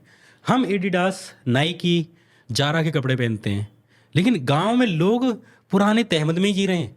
उनके 10-10 साल पुराने तहमद हैं, 1-1 साल पुरानी तौलियाँ हैं, घिस चुकी हैं वो तौलियाँ, अभी भी चल रही हैं। बनियान बहुत पुरानी हैं। लोग बाल्टी, हम लोग इस मान के चलिए अच्छी बाल्टी यूज करते हैं, या हमारे तो वो है शावर है, उनकी बाल्टियाँ क्या हैं कि कोई पेंटिंग की बाल्टी होगी उसको यूज कर रहे हैं। गाँव में लोग सर्वाइव कर रहे हैं बस। तो मैं ये कह रहा हूँ कि गाँव में फाइनेंशियल इंक्लूजन बहुत ज़रूरी था, और जो उस टाइम पे किया जा रहा था धीरे धीरे। मैं ये नहीं कह रहा कि वो बहुत अच्छा था, मैं कह रहा हूँ उस सरकार को हटा दो, उसकी जगह और बेहतर सरकार लेके आओ, जो और मनरेगा जैसी स्कीम लाए, राइट टू फूड लेके आए, राइट टू एजुकेशन लेके आए, राइट टू इन्फॉर्मेशन लेके आए, है ना, और राइट टू जॉब लेके आए, राइट टू हेल्थ लेके आए, और अच्छा करे और बेहतर करे। लेकिन यार ये जो अभी हो रहा है ना, ये तो हम लोग डिजर्व नहीं करते हैं। हमारा देश अफोर्ड नहीं कर सकता। हमारा देश 80% लोग गरीब हैं यहाँ इस देश में, उनको तुम हिंदू मुस्लिम 24 घंटे, वो जो सीमेंट भी ढो रहा है ना, यूरिया ढो रहा है, उसके भी दिमाग में ये है कि मुसलमान बड़ा खतरनाक आदमी है। अरे भाई, तू पूरे दिन यूरिया ढोता है, तू पहले अपने बच्चों की परवाह कर कि अमीरों के बच्चे तो पढ़ रहे हैं, और अमीर नहीं यार, मिडिल क्लास के बच्चे पढ़ रहे हैं, जो 20,000 भी कमा रहा है या 30,000 भी कमा रहा है, उसके बच्चे पढ़ रहे हैं। पर मेरे भाई तेरे नहीं पढ़ रहे। तू अपने इस पे ध्यान दे, हिंदू मुस्लिम पे ध्यान हो जाएगा। हिंदू मुस्लिम सालों से रह रहे हैं, सालों से ऐसे जी लेंगे। कुल मिला के एक पीसफुल स्टेट, एक पीसफुल सरकार और एक पीसफुल नेशन ही ग्रोथ कर सकता है। और मुझे लगता है कि ये जो हिंदू राष्ट्र के नाम पे जो बकचोदियाँ चल रही हैं, या ये जो पूरी लड़ाइयाँ हो रही हैं, ये हर त्योहार पे जाके आप रामनवमी पे, रामनवमी पहले नॉर्मल मनती थी, मंदिरों में मनती थी, अब मस्जिदों में मनने लगी है। ठीक है, कभी भी हनुमान जयंती पे कोई रैलियाँ नहीं निकलती थी, इवन हनुमान जयंती मनती तक नहीं थी। कुछ हनुमान जयंती पे मेरे जैसे लोग, जो मैं खुद हनुमान जी का व्रत रहता था, मंगलवार का शनिवार का भी रहता था, तो मेरे जैसे लोग व्रत रह लेते थे, लेकिन इसके अलावा हनुमान जयंती पे कोई प्रोग्राम नहीं होता था। लेकिन इन्होंने क्या करा, इन्होंने रैलियाँ निकाली, बिल्कुल निकाल मेरे भाई, खूब निकाल। लेकिन इनको कहाँ निकालनी है, मुसलमानों के मोहल्ले से निकालनी है, और मुसलमानों के भी मोहल्ले से निकाल। तू प्यार से बात तो कर यार, तू प्यार से बात कर, प्यार से जा, उनसे कह हमारे लिए आएंगे, थोड़ा आप लोग सहयोग करना, आप लोग हमें पानी पिलाना। अगर नहीं तुम्हें पानी पिलाएं, नहीं तुम्हारे लिए फूल लगाएं, नहीं तुम्हारे लिए खाने के स्टॉल लगाए, तो मुझे कहना। तुम सीधे जाके बाइक बुर्र बुर्र ले जा रहे हो माँ और बहन की गालियाँ देते और हैं। फिर जाके तुम गाने चला रहे हो कि काटे जाएंगे बाबर की सेना फलाना, और तुम कह रहे हो ये हनुमान जयंती है। तुम हनुमान जी का क्यों अपमान कर रहे हो? तुम्हारी रामनवमी अब ऐसी मनती हैं। पहले कभी भी आप बताओ तिरंगा यात्राएं निकलती थी इस देश में? 26 जनवरी हमने इतनी मनाई, सारे जहां से अच्छा है हिंदुस्तान हमारा, ये है, हम इसको लेके रैलियां निकालते, बच्चों के हाथ में छोटे छोटे झंडा होते थे, और सब लोग घरों से बाहर निकलते थे, देखते थे कि छोटे छोटे बच्चे। अब कौन निकाल रहा है? ऐसी ऐसी मूछें आ रही हैं, ऐसे एकदम नहा के भी नहीं आता, और बुडर बुडर बुडर बुडर बुडर ऐसी वो चल रही हैं उनकी गाड़ियाँ, और उस पर तलवार चल रही हैं, भारत माता की जय, ये इनकी देशभक्ति चल रही है। धमकी जैसे नारे हैं, है ना? भारत माता की जैसे भी कोई दिक्कत नहीं है, जाके तुम कर रहे हो कि जय श्री राम, और फिर जाके मुल्ला काट जाएंगे। ये तीनों चीज़ें तुमने मिला दी। ना तो वो धर्म का इससे कोई रिलेशन था, ना हनुमान जयंती का कोई रिलेशन था। अभी तो इन्होंने, मुझे लगता है कि कुछ दिनों में ये जो नवदेवी का जो त्यौहार है, नवदेवी की भी रैलियाँ निकालेंगे। इन्होंने अलग अलग लेवल पे जाके इस देश में डिवाइड किया है। और जो देश में जो मान के चलो पूर्वाग्रह थे ना एक दूसरे के बीच में, जो एक नॉर्मल है कि जेंडर को लेके डिफरेंसेज हैं, ओपिनियंस चेंज हैं, उन ओपिनियंस को इन्होंने ऐसे बढ़ाया। अभी आप देखोगे इन्होंने क्या किया कि हर जाति को अपने साथ लेने के लिए इन्होंने एक एक राजा दिए। गुर्जरों को दे दिया कि अरे गुर्जर प्रतिहार तुम्हारे हैं, तो वो उसमें लड़ रहे हैं। इतनी बड़ी कंट्रोवर्सी। इधर राजपूतों को दे दिया, अरे महाराणा प्रताप मुगलों से लड़े, मुगलों को मार दिया, ये कर दिया, तो राजपूत वहाँ पे लगे पड़े। जाटों को भी एक आध नेता दे दिया है। अभी ये धीरे धीरे कुर्मियों को दे रहे हैं, धीरे धीरे कुशवाहा कास्ट को दे रहे हैं, उनको क्षत्रिय बता के ऐसे ये सबको ये ला रहे हैं कि हिंदू वाले उस फ्रेमवर्क में लाएं, क्योंकि ये जानते हैं कि हिंदू वाले फ्रेमवर्क में ये आए, जबकि ये अलग अलग कबीले हैं, अलग अलग जातियां हैं, अलग अलग कल्चर हैं, और हैं चलो ठीक है सब एक ही हैं, उनको ये कैसे भी करके उस झंडे में ला रहे हैं ताकि इनके अंदर ये प्राइड वाला आए। और जब ये हिंदू धर्म मानेंगे तो ब्राह्मण तो श्रेष्ठ होंगे ही, बनिया वहाँ पे आराम से जिएंगे ही, और थोड़े बहुत राजपूत जो हैं उनको तो तुम बस ये कह दो अरे ठाकुर साहब, और ठाकुर साहब इस बात में खुश है कि अरे यार ठाकुर साहब बोल दी, अब तो तू खेत नाम लिखवा ले, कोई दिक्कत नहीं है उनको। अब तुमने कहते अरे ठाकुर नहीं लड़ेंगे तो कौन लड़ेगा धर्म के लिए? क्षत्रियों ने तो धर्म के लिए युद्ध लड़े भाई, क्षत्रियों ने धर्म के लिए लड़े हैं।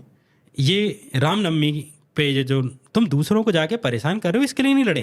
क्षत्रियों ने हमेशा डिफेंस के लिए लड़े, किसी पे अटैक करने के लिए नहीं लड़े कि हम किसी की माँ बहनों के घर में घुस के किसी को मार रहे हैं। क्षत्रियों ने तब लड़े कि जब हम पे कोई अटैक हो रहा है तो हम डिफेंस के रूप में लड़ेंगे, स्टेट्स को बचाएंगे, अपने खेत जमीनों को बचाएंगे। महाराणा प्रताप ने वही काम किया।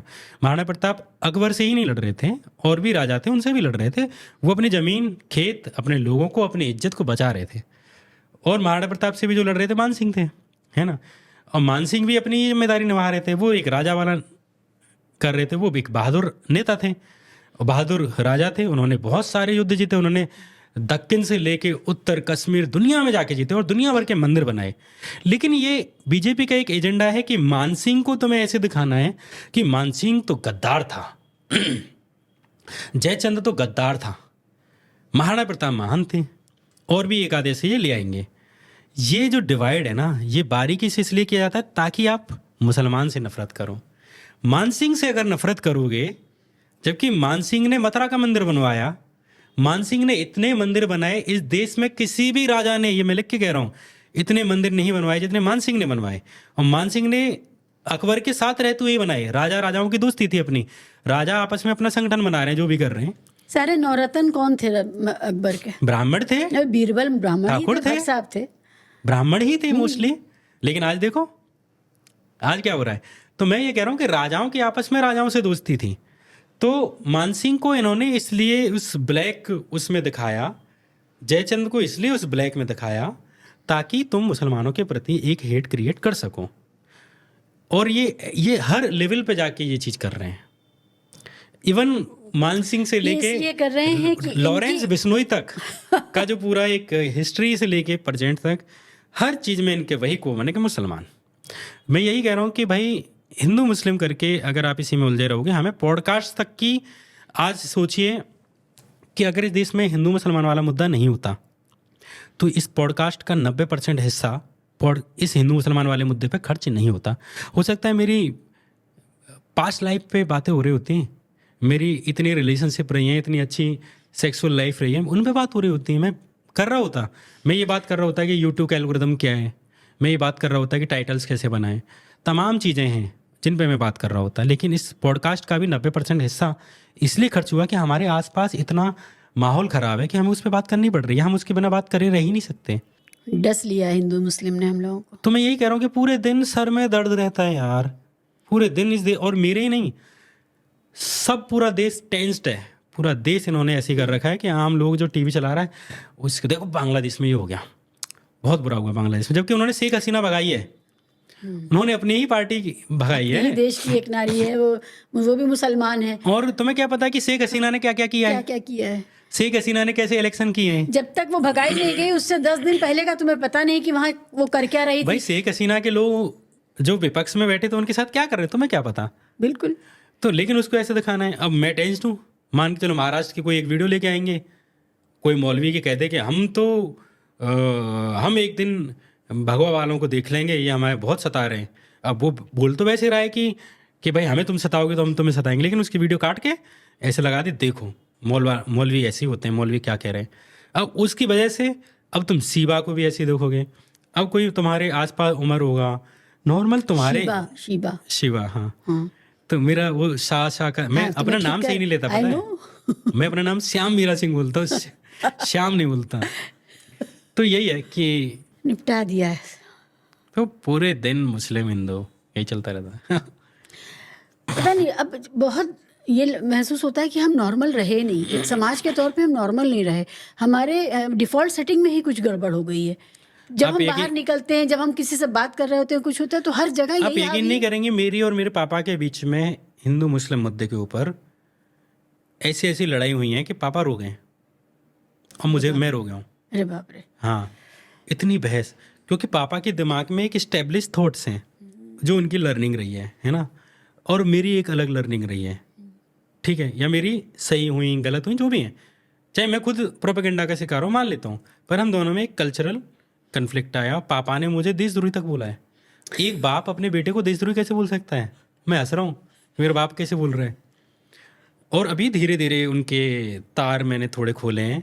मेरा भाई जो एक समय कट्टर हुआ करता था, जो मैंने आपको बताया था, now he is very secular, now is very liberal, और बहुत अच्छा इंसान बन गया वो, सिर्फ मेरी वजह से कि मैंने उनको धीरे धीरे पिंच किया।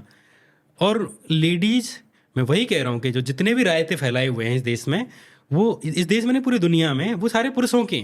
मेरी मम्मी, इतनी सारी चीज़ें हो गई, उसके बावजूद मेरी मम्मी कम्युनल नहीं बनी। उसके हृदय में हिंदू बच्चे, मुस्लिम बच्चे, सबके लिए वही शिशुपन है।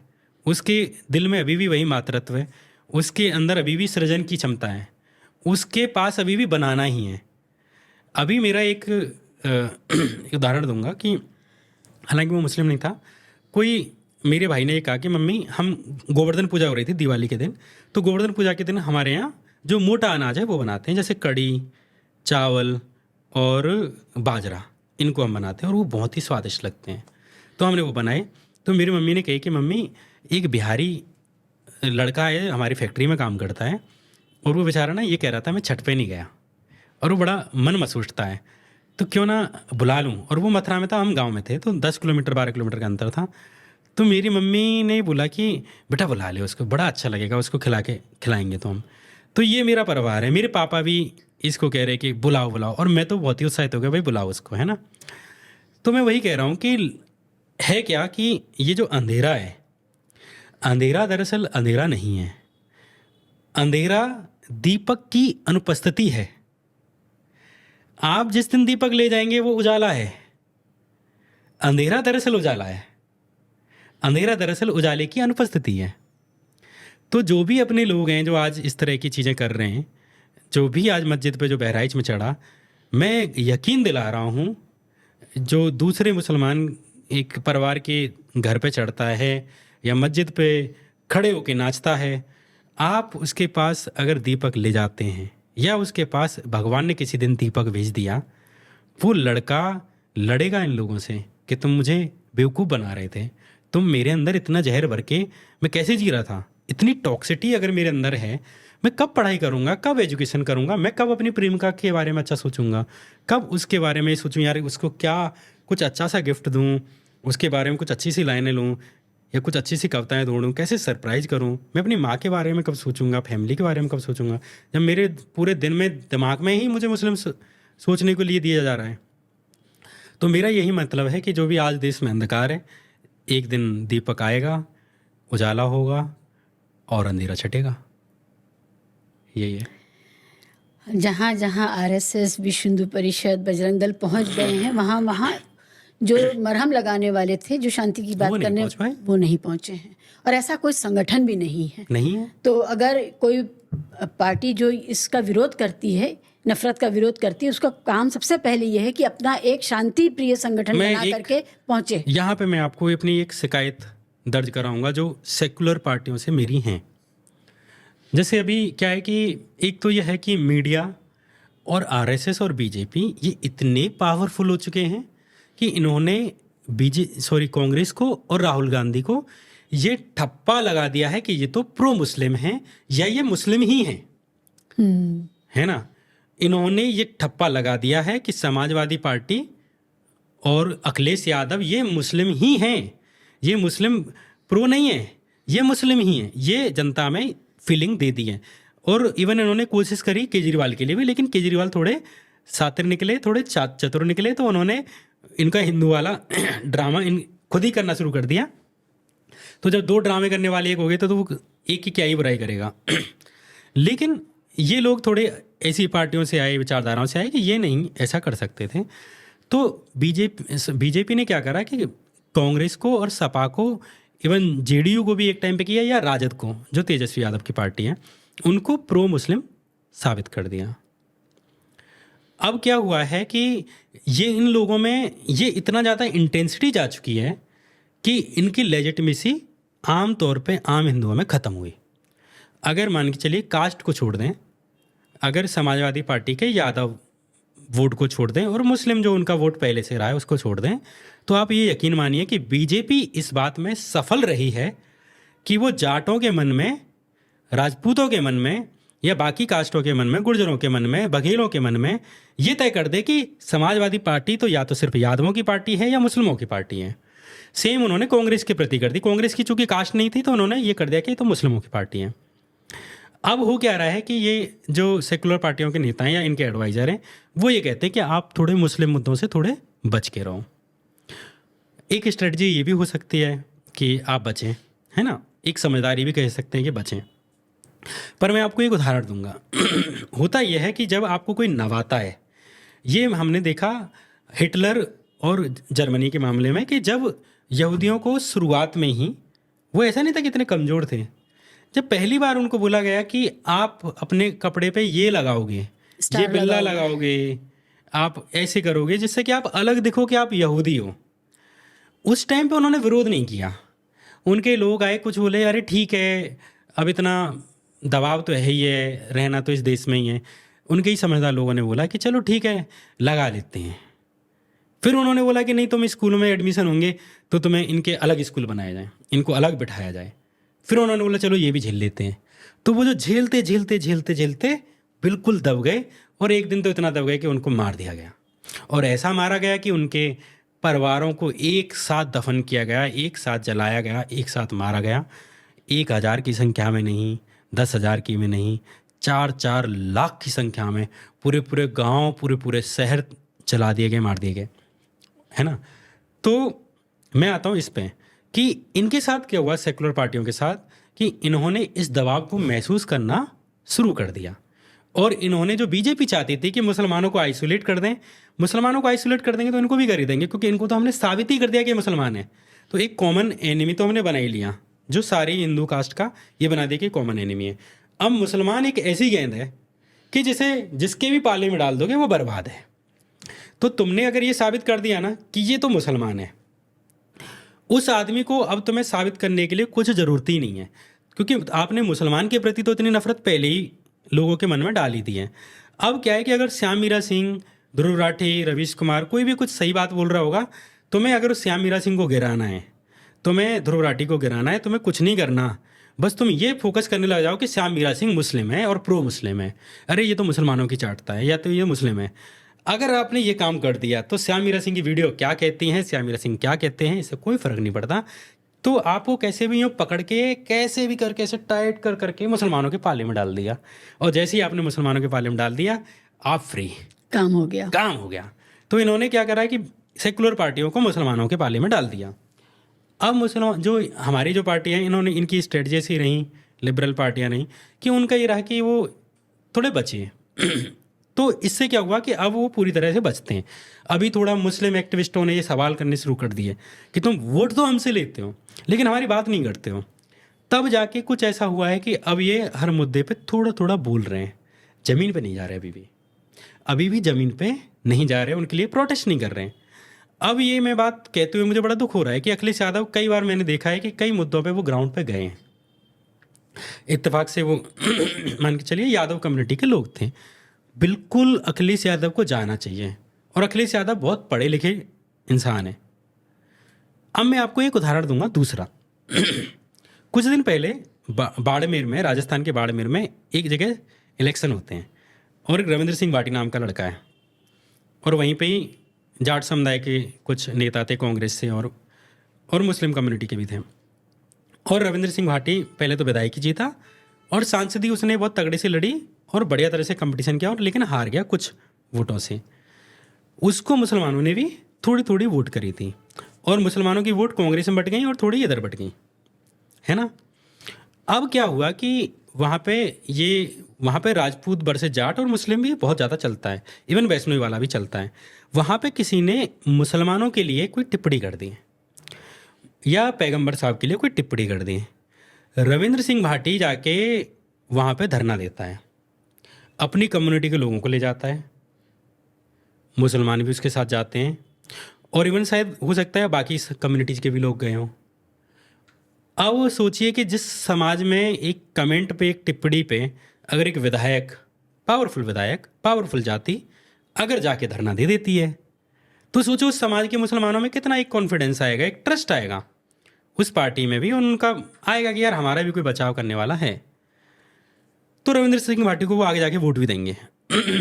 और मैं ये कह रहा हूँ कि रविंद्र सिंह भाटी ऐसा नहीं है कि अच्छा है, पर मैं ये कह रहा हूँ कि उसने वो सेंस समझा कि जिसने मुझे 2 वोट दिए हैं मैं उसके लिए खड़ा हूँगा।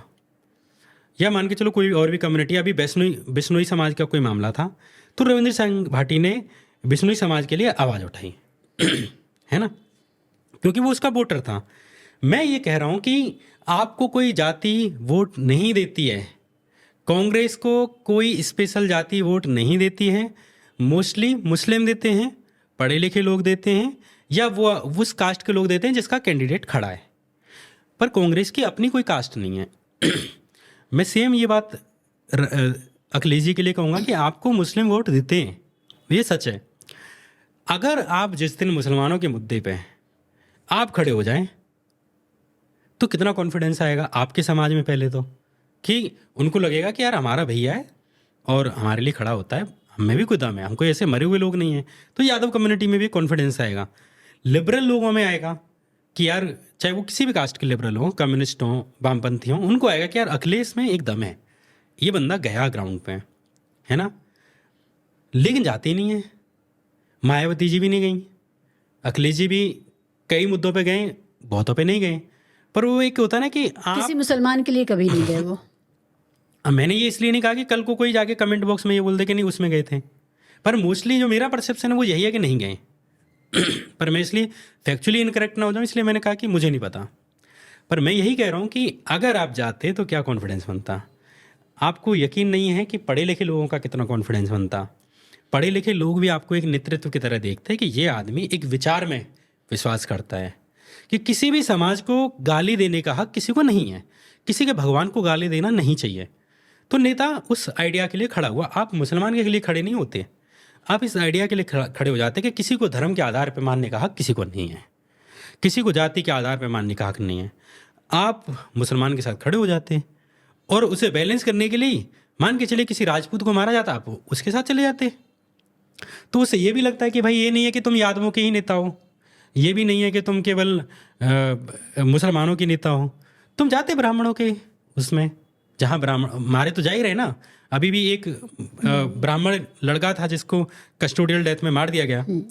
तो आप जब मान के चलिए कासगंज में एक लड़का था आफताब, 21 साल का लड़का था, पानी की टंकी जो बात मतलब उसको पुलिस ले गई थी ऐसी जेल में, और वॉशरूम जो होता है जेल का, और जेल भी नहीं थी, थाना था, थाने में एक कमरा था जो लॉकर जैसे बोलते हैं, बस ऐसे ही नॉर्मल सा कमरा, और उसी में बाथरूम थी जैसे पुराने अस्पताल के किसी गंदी सी बाथरूम हो। मैं खुद देख के आया था उसको और मैंने ही वीडियो बनाई थी। उसमें जो टंकी होती है, लेटरिन थी, लेटरिन के नीचे सिर्फ 3 फुट की ऊपर इतने से नीचे पे वो लगी हुई थी टंकी, और बोल दिया कि इससे लटक के वो आफताब मरा है। जबकि आफताब के सर पे घाव थे, आफताब ऐसे लटक के कैसे मर जाएगा, और कैसे कि हुडी में जो एक वो होता है ना, हाँ, कि उससे लटक के मरा है। भाई उससे एक लोटा भी अगर लटका दोगे या बाल्टी लटका दोगे तो वो टूट जाएगी, प्लास्टिक की थी वो, और इत्तेफाक से वो उससे भी नहीं थी, वो ऐसे यूं थी, मतलब वो दीवार से लगी हुई नहीं थी, उसको ज़मीन से ऐसे थी तो वो ऐसे हिलती थी, तो उससे तो कोई बाथरूम एक लोटा भी लटका देगा तो गिर जाएंगे। तो अगर कायदे से इस तरह के जब मुद्दे आते हैं जो क्लियरली दिख रहा है कि किसी के बच्चे की हत्या हुई है जो गलत है, इतने हिंदू मूर्ख नहीं है कि आप सही बात बोलोगे और उसको भी गलत ही लेंगे। आप थोड़ा समझाओ कि देखो किसी के बच्चे की हत्या नहीं होनी चाहिए। आप वहाँ पे जाते और फिर आप मान के चलो किसी राजपूत समाज के आदमी की हत्या हो रही है, यादव समाज के आदमी की हत्या हो रही है, आप जाते। आप क्यों बैठे हो यार, क्यों डर रहे हो?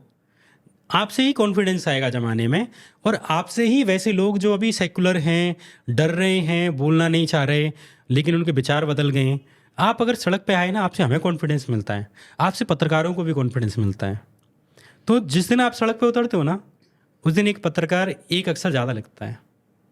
जिस दिन राहुल गांधी सड़क पे आते हैं, प्रियंका गांधी सड़क पे आती हैं, या मायावती कोई बयान दे देती हैं, उस दिन एक पत्रकार को थोड़ी ताकत मिलती है कि चलो विपक्ष इस देश में बचा है और हमारी भी बात कोई बोल देगा। तो ये चीज़ है। मुझे ये लगता है कि मुसलमानों को जो एक तरह से उन्होंने तो आइसोलेट किया ही, सरकार ने, विपक्ष ने भी आइसोलेट कर दिया। ऐसा ही है, बहुत उदासी है समाज के अंदर, बहुत उदासी है। कोई भी बड़ा घटना हो जाए, अपराध हो जाए, अन्याय हो जाए, मुसलमान का डिफ़ॉल्ट सेटिंग यही है कि न्याय नहीं मिलेगा। खैर, बहुत अच्छी बातचीत हुई। कोई ऐसी बात जो आपको कहनी है, ख़ासकर उन नौजवानों से जो यूट्यूबर्स हैं, उन लोगों से जो कंटेंट में आना चाहते हैं, उन लोगों से जो ये सोचते हैं कि नौकरी नहीं मिलेगी, हमने पत्रकारिता का कोर्स कर लिया है, अब क्या करें? इसमें तो मैं कुछ नहीं कहूँगा पर मेरी लाइफ के कुछ लर्निंग लेसन रहे हैं, मैं उनको बड़ा शेयर करना चाहता हूँ। बताओ। कि क्योंकि ये जैसे होता है ना कि आप किसी को मछली ला के दे दो खाने के लिए और किसी को मछली मारना सिखा दो, तो यहाँ पे तो मैं मछली मारना वैसे भी नहीं सिखा पाऊँगा, लेकिन मेरी लाइफ के कुछ लर्निंग लेसन रहे जो मुझे बहुत लेटली पता चले, मैं उनको शेयर करना चाहता हूँ। पहला, नो मीन्स नो। ये चीज़ मुझे जब ये पिंक मूवी आई जिसमें ये पूरी आई कि नो मीन्स नो, कि लड़की ने किसी मना कर दिया आपको तो मान लो कि नहीं। इवन आप जो रोमांटिक मूड में भी हैं और वो मना कर रही है और वो कह रही है नहीं, चाहे वो आपकी गर्लफ्रेंड है, पत्नी है, कोई भी है, चाहे वो प्रोस्टिट्यूट क्यों ना हो। तो इस बात को समझने के लिए मैं 1995 में पैदा हुआ, 2010 में मैंने 10वीं की, 2017 तक मैं जर्नलिज्म में आ चुका था और IIMC में पढ़ रहा था। लेकिन नो मीन्स नो, मतलब किसी ने मना किया है तो मतलब मना किया है, ये समझने में मुझे 2022 लग गया। मतलब 1995 से 22 और ये 5 27 साल तक मुझे ये आइडिया नहीं है कि नो मीन्स नो। तो मैं अपने दोस्त जितने भी लोग हैं, जितने भी पुरुष हैं, मैं उनसे यही कहूँगा कि नो मीन्स नो, इसको ज़रूर समझो। दूसरी एडवाइस मैं उनको दूंगा कि अपनी माँओं के काम को, अपनी बहनों के प्रति जो डिस्क्रिमिनेशन है उसको थोड़ा देखो, पास से नज़दीक से देखो, और माँ के प्रति थोड़े सिंपैथाइज हो जाओ। और इससे नहीं कि मम्मी रोटी खानी बना रही है, अच्छा बना रही है, बढ़िया ठीक है, खाओ, मम्मी का हाथ का खाओ। जब भी खाना बनाएं थैंक यू बोलो, जब भी खाना बनाएं। मुझे मेरी मम्मी, जैसे हम गांव में जाते हैं तो खाट उठाते हैं, खाट इधर रखते हैं, मान के चलो एक जगह से दूसरी जगह, अगर मेरी माँ ने उस खाट को, चारपाई जैसे बोलते हैं, चारपाई को अगर उठाते समय इसमें मेरी मदद कर दी है दूसरी साइड, मैं थैंक यू ज़रूर कहूँगा। तो बी थैंकफुल फॉर एवरीवन जिसने भी तुम्हारी लाइफ में कंट्रीब्यूट किया है। मेरे यहाँ खाना बनाने वाली आंटी आती हैं, मैं उनको हमेशा, जब भी वो जाती है तो मैं हमेशा कहता हूँ thank you aunty, thank you दीदी, थैंक यू दीदी। कोई भी काम करती हैं मैं थैंक यू दीदी कर देता हूँ। इवन मैंने अगर उनसे बोल दिया कि मुझे आप चाय दे दो तो भी मैं थैंक यू बोलूँगा। तो आप किसी के लेबर की रिस्पेक्ट करो, वो आपकी माँ है, बहन है, पिता हैं, कोई भी हैं।